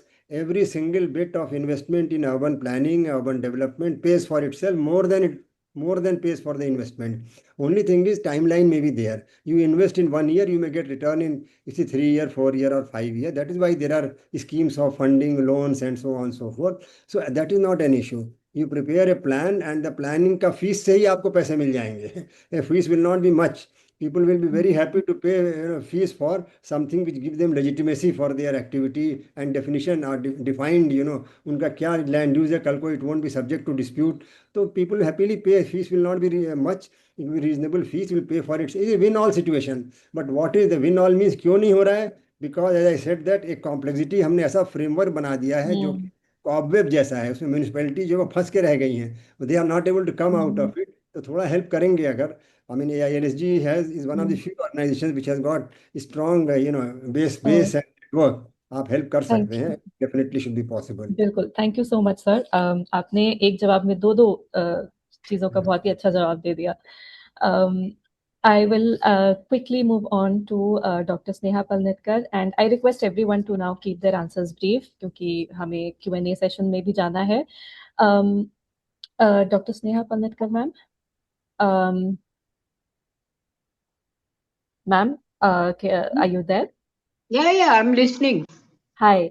मैं आपसे एक बहुत ही इम्पोर्टेंट क्वेश्चन पूछना चाहती हूँ. हमने सिटीज के बहुत सारे इश्यूज के बारे में बात किया, बट हमारे जो हायरार्की ऑफ इश्यूज हैं, आई थिंक उसमें जेंडर बड़ा मतलब लास्ट में आता है. तो मैं आपसे ये क्वेश्चन करना चाहूंगी because I think you also worked with आपने बहुत लिखा भी है female like women's representation in municipal bodies उसके बारे में. तो मैं उसके बारे में आपसे पूछना चाहूंगी, like since the rise of in women's participation, especially after the 74th amendment, do you think that actual power that women leaders have actual power, or is it just like a symbolic a power that they have in the municipal space? Hello, can you hear? Yes, Hello. we can hear you. Yeah, see, with the 74 amendment, particularly, the women, so many, the percentage of women, it brought, into the political arena. See, first it was, the 33, then 1/3, and then 50%. Now, most of the states, they have 50% reservation, for a women. Now, basically, if you ask me, the first generation of women, it was a bit different, leadership. And that time, also it was realized they really require, a lot of, capacity building, because they were coming from different, area. Some were doctor, engineers, some were directly kitchen to cabinet, that kind of, the women. So, in fact, and they are, imagine, they are policy making bodies. 50%, the particularly is reserved, for a women. So that inputs were 50% in any policy making, in the any local government. Now they really require, first of all, required, the training for a municipal act, then laws of meeting, then budget making, then if the possible gender budgeting, because what was the intention, I remember, in fact, I had, attended, that debate even in the parliament through the gallery, when the reservation for women were debated. Basically, the women's issues, they at the city level, they should be, given more focus. And so it was a debate at that time, whosoever, the leaders, they were, in fact, debating. So now to develop the capacities of these women, first policy making, and secondly, again, to serve the community at community level, solve the issues, it's a major thing. Now your question, that whether, it's just a token, or whether, see, yes, in certain cases, it just, sort of a, maybe a token this thing. But now, if you take it, say about 4th or 5th generation of women in local government, many of them, they are vocal now. Means I have seen, right from the 92. In fact, 92 Maharashtra, we had that time no reservation. First, with the Mahila Dhoran, the came, that was a women, they came. And from that, again, after 93, three, you had so many, now every 5 years, we had a reservation for women. Now the situation has slightly changed. It's not a token what it used to be in the first generation of women in local government. In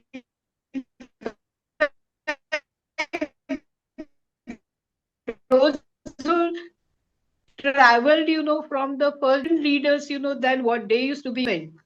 Whether in the political ladder, how much, sort of the weight or a voice they have. That's, I always ask, my all friends, I have lots of friends, because I conducted several, capacity building program for government of India as well as the state government. So I always say in the political ladder, how far they have climbed, in the political ladder to decide even the political, sort of the within political policies, of their respective parties. That's the issue. In fact, we still discuss, and I Mm, think that also was, particularly when you give, reservation 50% to women to develop their capacities, not only service delivery, urban governance, but also, sort of the say, in the total policy, because ultimately political parties the city right. level. Can you wrap up, ma'am? So, Yeah. they You, I can talk for hours, but let's stop it here yeah, right yeah. now. Yeah, your voice is also breaking. Yeah, but thank you for that answer. I think yeah, we definitely need to empower the existing women leaders that we have, because like just having women mayors or having women leaders in our municipal system is not enough. We need them to be empowered as well. Quickly moving on to Mr. Hitesh Vaidya, sir. Hi, sir. Mr. Hitesh Vaidya. I can't see him here. Uh, Maybe he left. Possible. Okay. Let me then quickly move on to coming to you, sir. Okay मैं आपसे आप अगर मुझे जल्दी से थोड़ी देर में मैं आपसे 2 सवाल पूछूंगी, क्योंकि मैं ये सवाल पूछना चाह रही थी हितेश कितनी वैद्य कितनी सर से। जल्दी से? 5 मिनट। एक। ओ 5 तो बहुत है, मैं 1 मिनट में दे दूंगा, आप बोलिए।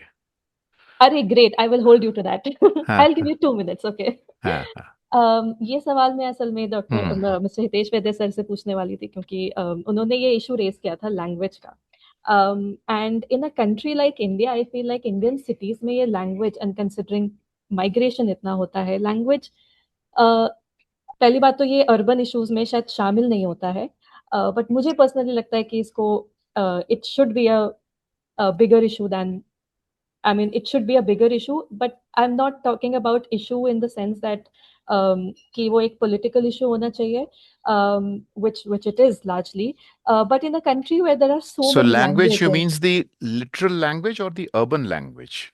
No, literal language. Literal language, In a okay. country which is so multilingual, समझ गया। जहाँ पे हमारे cities which are naturally even more multilingual because of Absolutely. excessive migration that happens. Hmm municipal governance में लैंग्वेज का जो एक हमारे पास ट्रांसलेशन सिस्टम्स वगैरह, इस पे अगर आप मुझे थोड़ा सा डिस्कस करना चाहें। I understand that it's a very, मतलब ये थोड़ा हम डाइग्रेस कर रहे हैं अपने जो हमारे मेन स्ट्रीम अर्बन इश्यूज होते हैं। सेकेंडली मैं आपसे पूछना चाहूंगी कि आपने बहुत सारी क्रिटिकल बातें करी, which we all agree with, I'm sure, mostly, more or less. I would like to ask you, what is the solution? Okay, आपने कहा था great. कि cities, ठीक we है। need to give cities back to its Yeah. people, तो वो हम कैसे कर सकते हैं? ठीक है, ग्रेट। देखिए आयशा, मैं लिंग्विस्ट नहीं हूँ, तो मैं बहुत ज़्यादा लैंग्वेज पे नहीं, लेकिन मैं क्योंकि अभी हम लोग केरला वन कमीशन से उसकी पॉलिसी लेकर आए हैं और हितेश साहब भी साथ ही थे, तो मैं आपको इतना बता सकता हूँ कि लैंग्वेज बड़ी इशू है। और हम लोगों ने we were mindful of the fact जब हम ये सब काम कर रहे थे, तभी मैंने आपको प्रोवोक किया कि अर्बन लैंग्वेज या लिटरल लैंग्वेज। लिटरल लैंग्वेज पे हमारा इतना ध्यान नहीं गया, लेकिन फिर भी ये था कि क्या साइनेज होना चाहिए, कैसे होना चाहिए, सब इम्पोर्टेंट है। लेकिन एक अर्बन लैंग्वेज होती है, अर्बन लैंग्वेज ये होती है कि अगर केरला में वो लेबर हॉस्टल्स बना रहे हैं, तो जिस तरह बिहारी नहाता है और जिस तरह मल्लू नहाता है, दिन रात का अंतर है। तो वो जो डिजाइन है अर्बन लैंग्वेज का, वो ऐसा होना चाहिए जिसमें बिहारी को नहाने में मजा आए। तो मल्लू नहाएगा, मतलब उसका अलग है, कोई बाल्टी से नहाता है, कोई शावर से नहाता है, तो डिफरेंट है। बिहारी बिल्कुल बाल्टी से नहाएगा, उसको मजा नहीं आएगा शावर के साथ। तो वो लेबर हॉस्टल्स का डिजाइन ही ऐसा हुआ है, and I was very pleasantly surprised to know that. तो आप समझ रहे हैं क्या? तो वो अर्बन लैंग्वेज के साथ, मतलब इसलिए लिटरल लैंग्वेज तो जरूरी है ही है as a linguistic, and I think I am not competent enough to comment more than that, but I think very pertinent, क्योंकि वो मतलब बॉन्ड बिल्ड करता है। लेकिन एक एक शहर भी अपनी भाषा बिल्ड करता है साथ साथ, जो माइग्रेंट्स के साथ होती है। फॉर एग्जाम्पल, जैसे मैं केरला से भी बबलिंग हॉट होकर आया हूँ, तो बता सकता हूँ आपको। जैसे अब पानीपुरी मैंने कभी सुना, 20 साल पहले पानीपुरी, अभी पानीपुरी हर स्ट्रीट पर है। तो पानीपुरी वहां से भगा नहीं रहे हैं, उसको असिमुलेट कर रहे हैं, जो सुधीर कृष्णा जी बोल रहे थे। It's becoming part and parcel of एव। और मल्लू खाते हैं उसको खूब, मतलब मलयाली लोग खूब शौक से खा रहे हैं। तो ये असिमुलेट, तो ये जो लैंग्वेज है और उसके साथ जो जुड़ाव है, तो मुझे लगता है कि ये बहुत इंपॉर्टेंट पहलू है। और ऑफ कोर्स अर्बन अर्बन भाषा में। लेकिन मैं अर्बन भाषा की लैंग्वेज थोड़ी डिजाइन से भी बोलता हूँ, कि हम किस तरह के डिजाइन बना रहे हैं। क्या हम माइग्रेंट को अट्रैक्ट कर रहे हैं, या हम उसको डरा रहे हैं और भगा रहे हैं वहां से? वो भी एक लैंग्वेज है, साइन लैंग्वेज है। अगर आप, मतलब आप आज के मौजूदा कमिश्नर ऑफिस, मेयर ऑफिस चले जाओ, वो डरावने ऑफिस होते हैं। वो प्लेजेंट नहीं देते, प्लेजेंटनेस नहीं दे रहे हैं, कि मतलब वो एक तो वो भी एक लैंग्वेज होनी चाहिए जिससे लोगों को लगे यार हमारा ऑफिस है, हमने हमने जाना है यहाँ पर, है ना, हमारी कुछ दुख तकलीफ है, इसके बारे में कुछ बात होगी। अरे वो इतना खतरनाक होते हैं, ग्लास शेड, और ये मतलब वहाँ, मतलब मेरे जैसे को डर लगता है जाकर के, ये क्या है, मतलब आप समझ सकते हैं मैं क्या बोलना चाह रहा हूँ। तो वो लैंग्वेज पे भी ध्यान देना चाहिए। आप सवाल है क्या करना चाहिए, दूसरी बात क्विकली मैं बताता हूँ।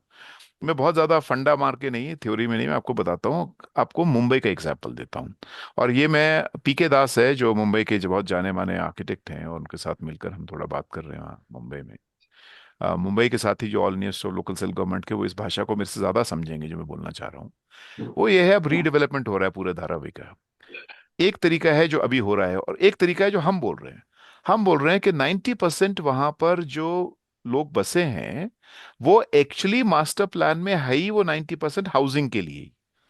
तो अगर वो हाउसिंग के लिए ही आपने फिर भी लैंड को थोड़ा रीडेवलप करना है, और आपने लैंड से थोड़ा आपने रियल एस्टेट प्ले करके उससे कैपिटल जनरेट करना है, वो कोई बुरी बात नहीं, कीजिए। लेकिन आप ऐसा मत कीजिए ना, कि आप एक तरफ बनाएंगे 100 मंजिला माला जो आप देंगे, और दूसरे भी आप बनाएंगे 20 मंजिला माला, जो कि 20 मंजिल पे वो लोग रह ही नहीं सकेंगे, क्योंकि वो लिफ्ट नहीं ले सकते जो वहां वर्कर हैं, जिस तरह आज वो हॉरिजॉन्टल ग्रोथ में रह रहे हैं। तो हमारा ये था कि 4-5, तो करना क्या है, करना ये है कि एक जो बहुत इंपॉर्टेंट है, बॉटम अप सॉल्यूशंस को बिल्ड करना है, उसके लिए फ्रेमवर्क बनाना है। अनफॉर्चुनेटली वो फ्रेमवर्क गायब हो गया है, और उसको ताकत देनी है। ये ताकत बिल्कुल गायब होगी ये सिस्टम से। और दूसरी बात ये करनी है, मेरे हिसाब से अगले 20-25 साल में ये होगा विकसित विकसित, ये सब यार फिगर है आयशा, क्या है ये? जीडीपी है, जीडीपी का आप देखो ना क्या हो रहा है, नीचे बंट कैसे रही है जीडीपी। एक तरफ 100 करोड़ का घर है, उसके लिए लाइन लगी है, लोग ज्यादा है खरीदने के लिए गुड़गांव में। और दूसरी तरफ आपके पास 5 लाख लोग उसी शहर में से हैं जो कि होमलेस शेल्टर में रह रहे हैं। तो मैं इस भाषा से बिल्कुल भी प्रभावित नहीं हूं, ना मैं इसको ज्यादा अच्छा समझता हूं। तो जो सबसे बड़ा वो है land use on the basis of equity. I think that's going to be one of the fundamental steps which we should be arguing for.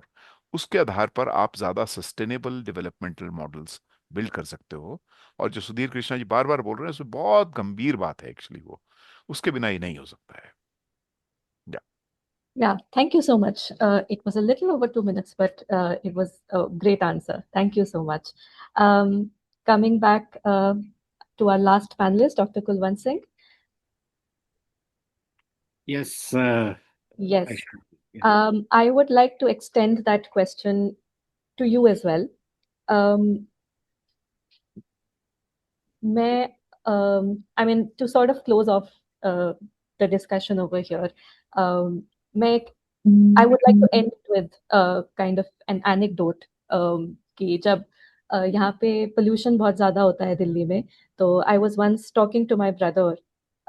I was telling him कि आज तो AQI air quality index काफी कम हो गया, and he said to me, it's like, yeah, the air quality, yeah, the air quality was much better today. I could see I could see the garbage mountain today from my office window. And I was, that was, I mean, he said it very nonchalantly, but it struck me as a very profound statement of what it is like to live in an Indian city at this time. Um, हमने अपनी expectations और अपने standards काफी low कर लिए हैं. So I would like to ask you in this scenario, like how do we hope and demand better for our cities and for ourselves? 2 minutes. Ayesha, बहुत अच्छा सवाल किया आपने। Yeah. और मुश्किल सवाल है, क्योंकि जिस ढंग से हमारे शहर जो है जो सिचुएशन फेस करते हैं, very particularly in terms of pollution, in terms of bad environment. I'm so sorry. Dr. Sneha, can you mute yourself, please?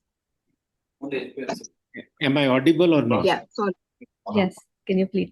I'm just Yes, saying you are that- audible. Yes, you are audible. Yeah, I'm just saying that, you see, we have to really, work accordingly. What is happening is, you mentioned about, the mountain of garbage, you could see because AQO index was better that day. But how are we really dealing with that?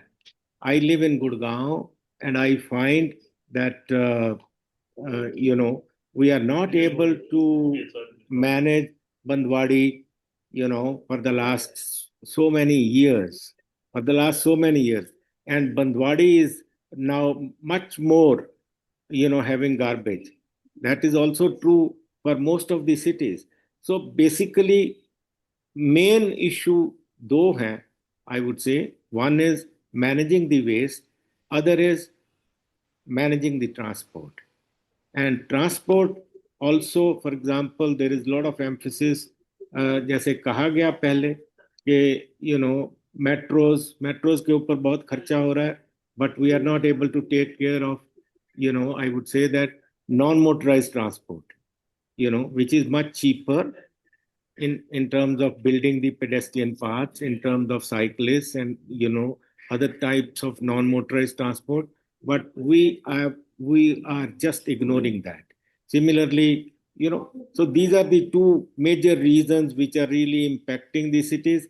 But unfortunately, the role in all these matters of the local governments is rather, they are not able to perform so far as waste management is concerned, and transport is not their business, unfortunately. So if we have to really manage our cities very well, then in that case, we have to really find the right kind of strategy for, managing these issues. And climate change also should really, percolate down. Climate action planning also should be percolated. Can you start wrapping up, sir? I'm so sorry. Yeah. So I'm just saying these 2, 3, 4 points mainly. Managing your waste, managing your water also, because water also we are polluting little too much and we are not able to reuse our water in any way, where perhaps local governments can play a very vital role. Similarly, sanitation issues in particular, one point which Tikender ji raised, I am really touched on that issue because, we have to really change our total strategy. He mentioned about कि 10 करोड़ के मकान गुड़गांव में, मैं उसी शहर में रहता हूं जहां एक रूम में चार लेबर रहते हैं, 2 सुबह काम करते हैं, 2 रात को काम करते हैं. We have to change all that model because that also creates its own kind of pollution. I would not go beyond that and say that, you see, we are not really building the capacity of the local governments. We have practically disempowered them over a period of time. And they are not able to contribute as they should really be doing. Thank you so much. Thank you so much, sir. Thank you. I think that brings us to the end of our panel discussion, where I'm really grateful to all of the panelists for answering all of the questions and for their reflective bringing their reflective points and their sharing their experiences of working in the urban sector. I think the floor is now open for questions, and let me just get the first question. 1, 2, 3, 4, 5, 6, 7, 8, 9, 10. Okay. The first question is, do you think it's fair to increase property tax in cities like Mumbai, Surat, Ahmedabad, Chennai, when every year they get flooded, causing loss of property? It's not mentioned who it's addressed to, but is there anyone who would like to take this up? I suggest Ayesha take 3-4 questions and then perhaps instead of going one by one, just read 3-4 questions. Okay, I can see there are. Okay, there are 3 questions here. First is about property taxes. Then there is someone is asking about, given that many states have not effectively empowered urban local bodies, even after the 74th constitutional amendment, should the union government play a more proactive role in strengthening city governance? Can the implementation of this constitutional mandate continue to depend solely on the willingness of state governments, or is a stronger national framework or incentive mechanism now necessary? So it's essentially asking about, is a national framework the need of the hour to strengthen the 74th constitutional amendment? And the next question is, how do you look at waste to energy plants? Okay. Yes. So it's not addressed to any particular panelist, but if you think I Yes. can say quick points, my colleague panelists can supplement or say whatever. As far Yeah. as property tax versus flooding is concerned, I think emotionally I would say it is a point, but then there are so many things municipalities have to do. For example, they have to maintain road. There are potholes. Also, people may say that first maintain potholes, then only I will pay property tax. Somebody says you first clean the drains, roadside drain. Somebody says like that. So I think in fairness, I think this may not be a good argument. But having said that, municipalities must improve the property taxation, make rational and transparent procedure. People are making properties are being bought and sold at inflated prices, which are going up year after year in most part of most cities, and therefore property taxes need to be revised. The two should be dealing, but that doesn't absolve municipalities from discharging or from implementing or doing their work properly of all types that we have discussed before. As far as empowerment of local bodies is concerned, role of Government of India, the 15th Finance Commission had said that if state finance commissions are not constituted and their reports not placed before the legislature by the 31st March 2025, if, the CFC grant shall be stopped. And I think hardly any attention was given to this, the direct recommendation and so on. It is not being discussed also. So many states finance commission have not been constituted. I think the government of India must take lead. The financial empowerment of the local bodies comes in functional terms to a good extent through state finance commissions, and in most states it is very ineffective arrangement. And the government of India has a responsibility to strengthen the state finance commissions when the 15th CFC which is term is over all right last year, but still the recommendations are valid. It is not a recommendation for 5 years only. It is a perpetual recommendation. So therefore, that is second part. As far as waste to energy is concerned, I think we have to take very serious look at it. The way the environmentalists are championing the domestic segregation and at source segregation and recycling, but I think it is a very big challenge in many cities, and we should see the fate or the way the workers work who do the handle the in the secondary secondary collection points segregation, a pathetic condition, most unhygienic. It is all migrant workers who work there, So those who champion the cause, they would not like to work there at all, not stand there for more than an hour after photo shoot. So I think we have to seriously think of waste to energy. What are the challenges world over? In Europe, it is there. Of course, there also people are questioning. It is not a straight, simple shot. But we should see how the fumes can be trapped, whether it can, a lot of research is required. In urban sector, research is not going on. Most work are going on very grassroots level or emotional level. You see, research is required how to convert waste into energy or useful product without by minimizing, if not removing the negativities altogether. So I think the option should be kept open but pursued systematically. Thank you so much, sir. There is this question about, which I find interesting, about do we need a national framework in order to strengthen 74th Amendment?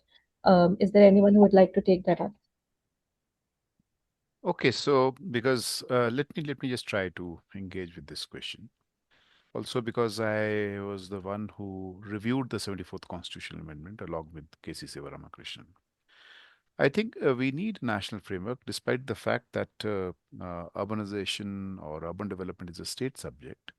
But this is less said than done for the simple reason the financial flow takes place from the federal government.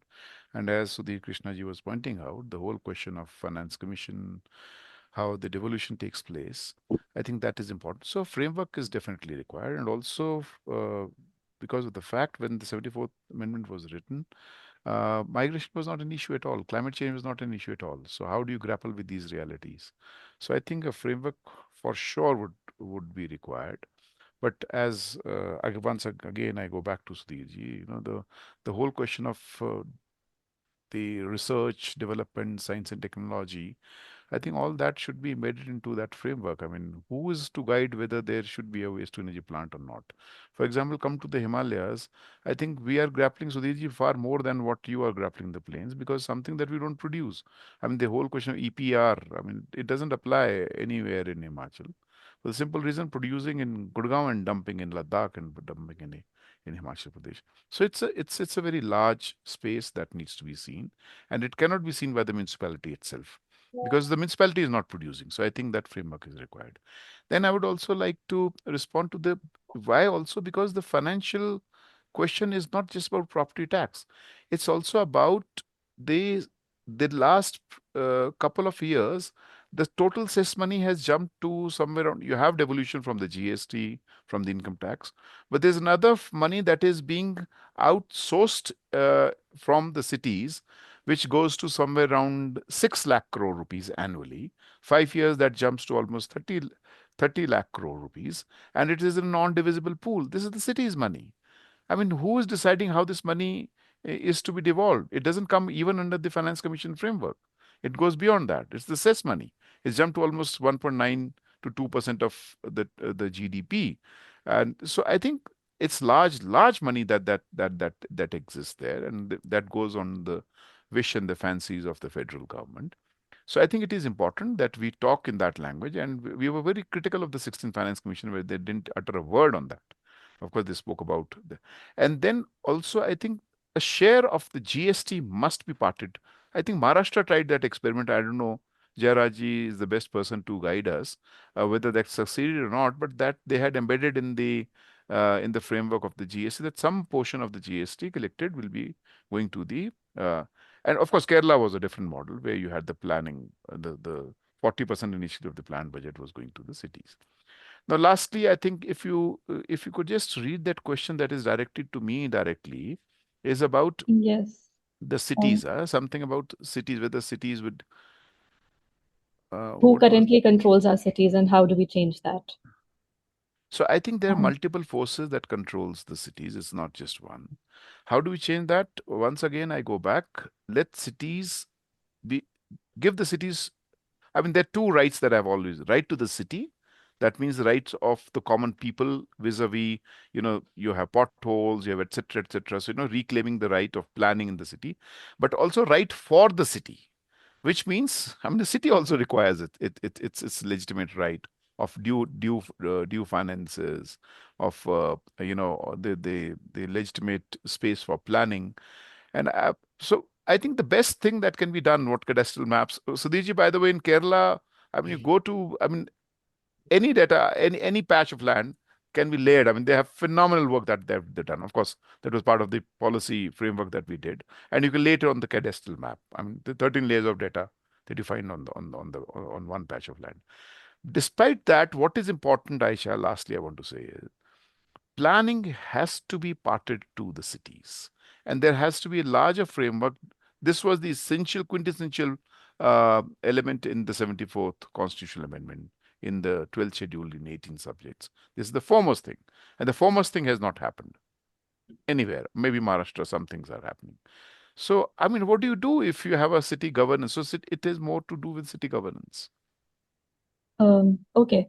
Thank you so much, sir. There are some people who are raising their hands. If you have any questions, you can drop it in the chat box. Otherwise, we'll not be able to, take that.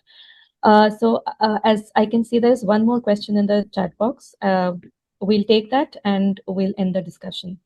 There's one addressed to Hitesh, sir, but I don't think he's here. So as AI and digital technologies become more common, what new skills should municipal officials develop to develop better public services over the next decade? I think if Aisha, no, before, yeah. so I want to, because I mean, why? Because I, once again, in the Kerala, I mean, of course, Sudhirji must be speaking about that. But there's something very interesting that we have recommended in the Kerala policy, is the digital town halls. So all your blockchains, and there's a very ideal and very utopian thing, by the way. I mean, and of course, since it's a policy now, they have to do something about that.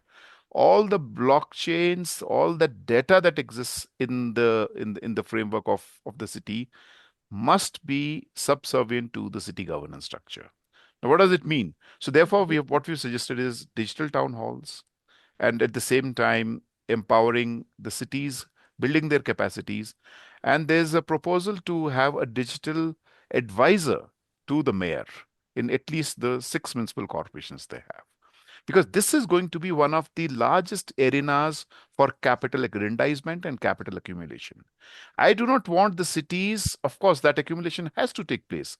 I would always like that space, instead of getting it restricted to 5 large computing firms of the world, to get it democratized, in the city spaces.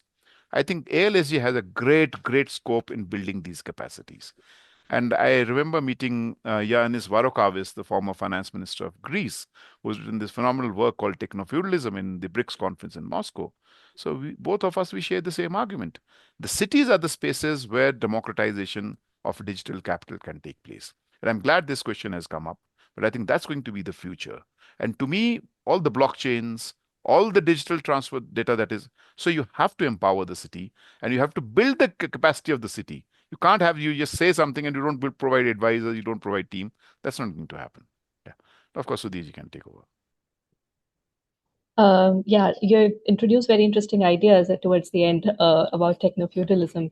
But I think you've answered this question really well about not just what we need to do, but what we are already starting to do, I think. Dr. Sudhir Krishna, do you want to add anything to this? No, I think what Mr. Panwar has said is enough. I think he has presented it very well. I think that should be every other state should try to follow it, and AIILSG can probably help out others by. I mean, the thing is, which AIILSG has been doing also, a candle has to light other candles. So if one candle is lit in one state, it is somebody's job to, if somebody can do it like AIILSG. Now very few institutions are available now. In fact, the role of government of India is that actually. The primary role of the government of India is twofold. In every segment, almost every segment, not in the defense and so on, but in the local affairs, they have to provide supplementary grant, not the main grant. Main grant has to come, cities have to generate resources, and they can, it is possible.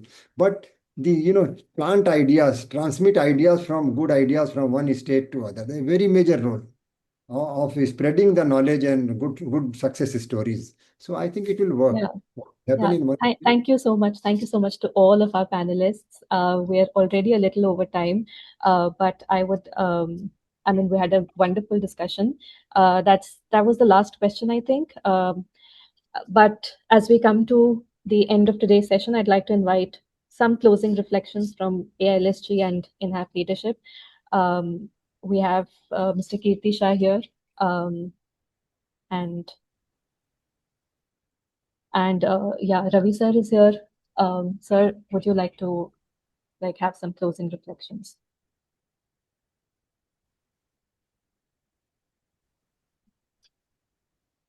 Thank you, Ayesha. It's really wonderful to listen all the panelists and the discussion that happened. It's a fortunate to have all of you in this for today's webinar and discussions. And of course, on behalf of All India Institute of Local Self-Government, like I mentioned during the opening remarks as well, that the organization has been working on the empowering the local government since 1926, and of course we have a long legacy in working on these areas. But of course, there are a lot of things need to be done, and based on the today's discussions, there are a lot of important points that we received today, and I'm sure that organization will look into this and will work and will plan accordingly. Of course, we have our Director General, Sir, Sneha, Madam, and all those. We all are working very strongly into the urban empowering the local body.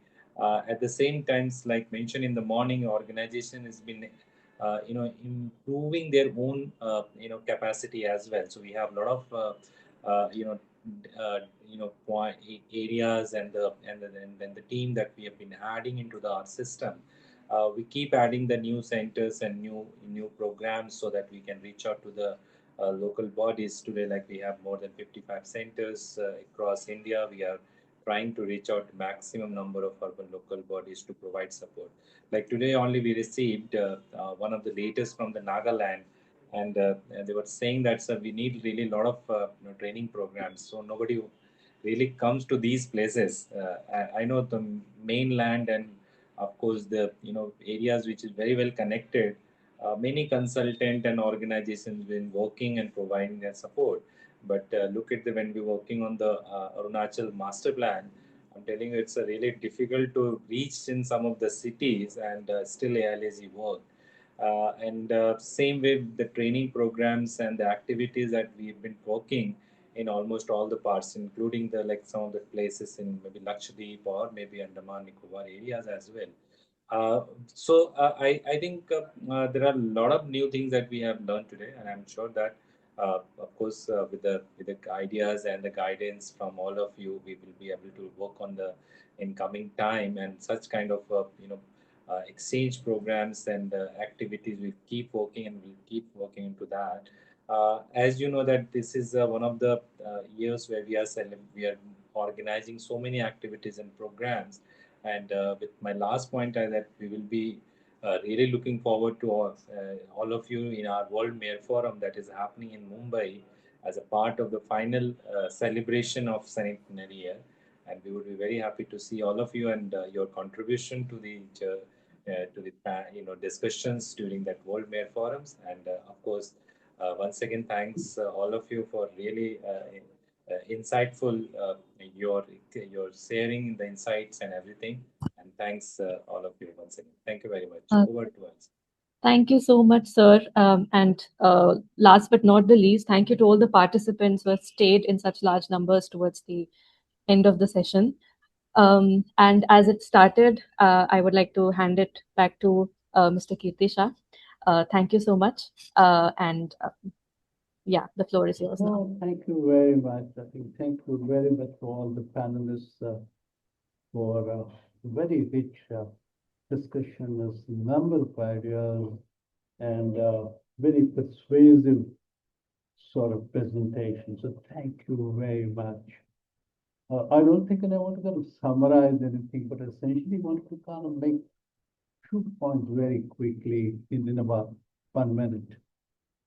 One is this: why we are celebrating 100 years of All India Institute of Local Self-Government. We should really address the institutional part, the institutional dimension of the urbanization process and city development processes.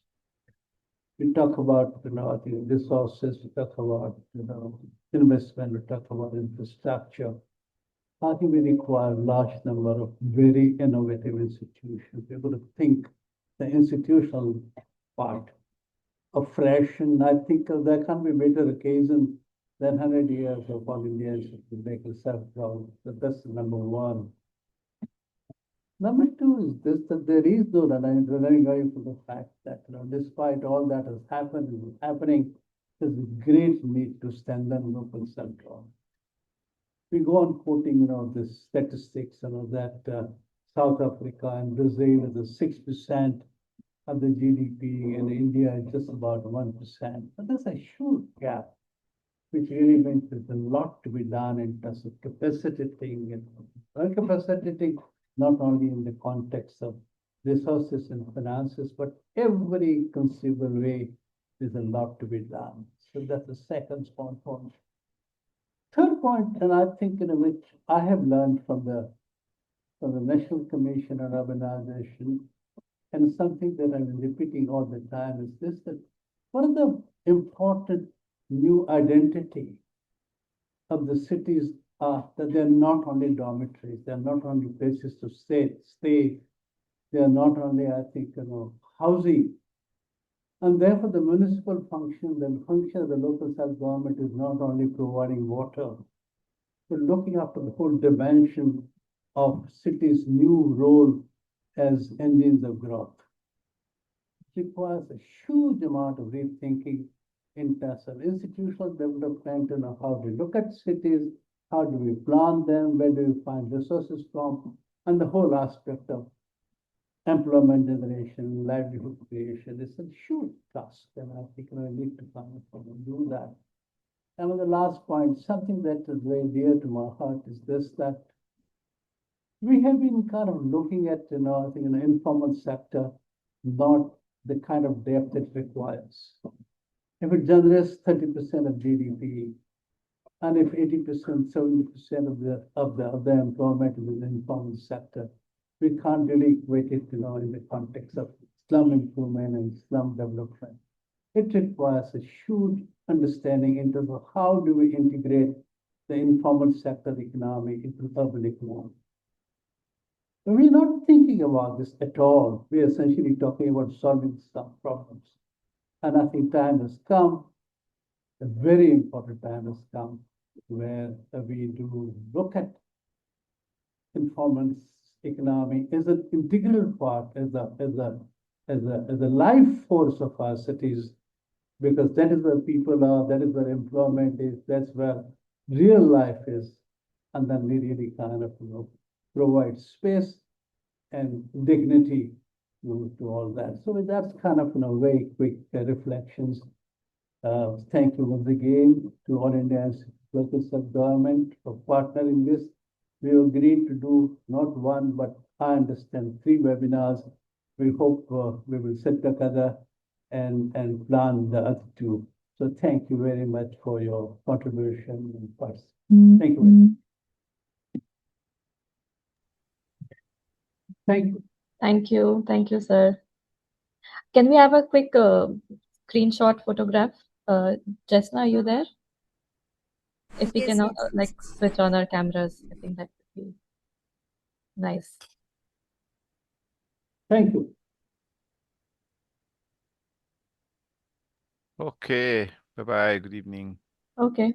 Bye-bye. Okay, great. Thank you so much. Thank you. Thank you. Guru, Shimla kab aa rahe ho, bhai? Shimla kab aa rahe ho? I'm waiting for you to come to. Anyway, we'll talk later. Coming soon, sir. Okay. Thank you, sir. Thank you, Sudhir, sir. Thank you, Kirti sir, and thank you all of you for joining. Congratulations and best wishes. Congratulations and best wishes to AIILSG. Thank you, sir. Thank you.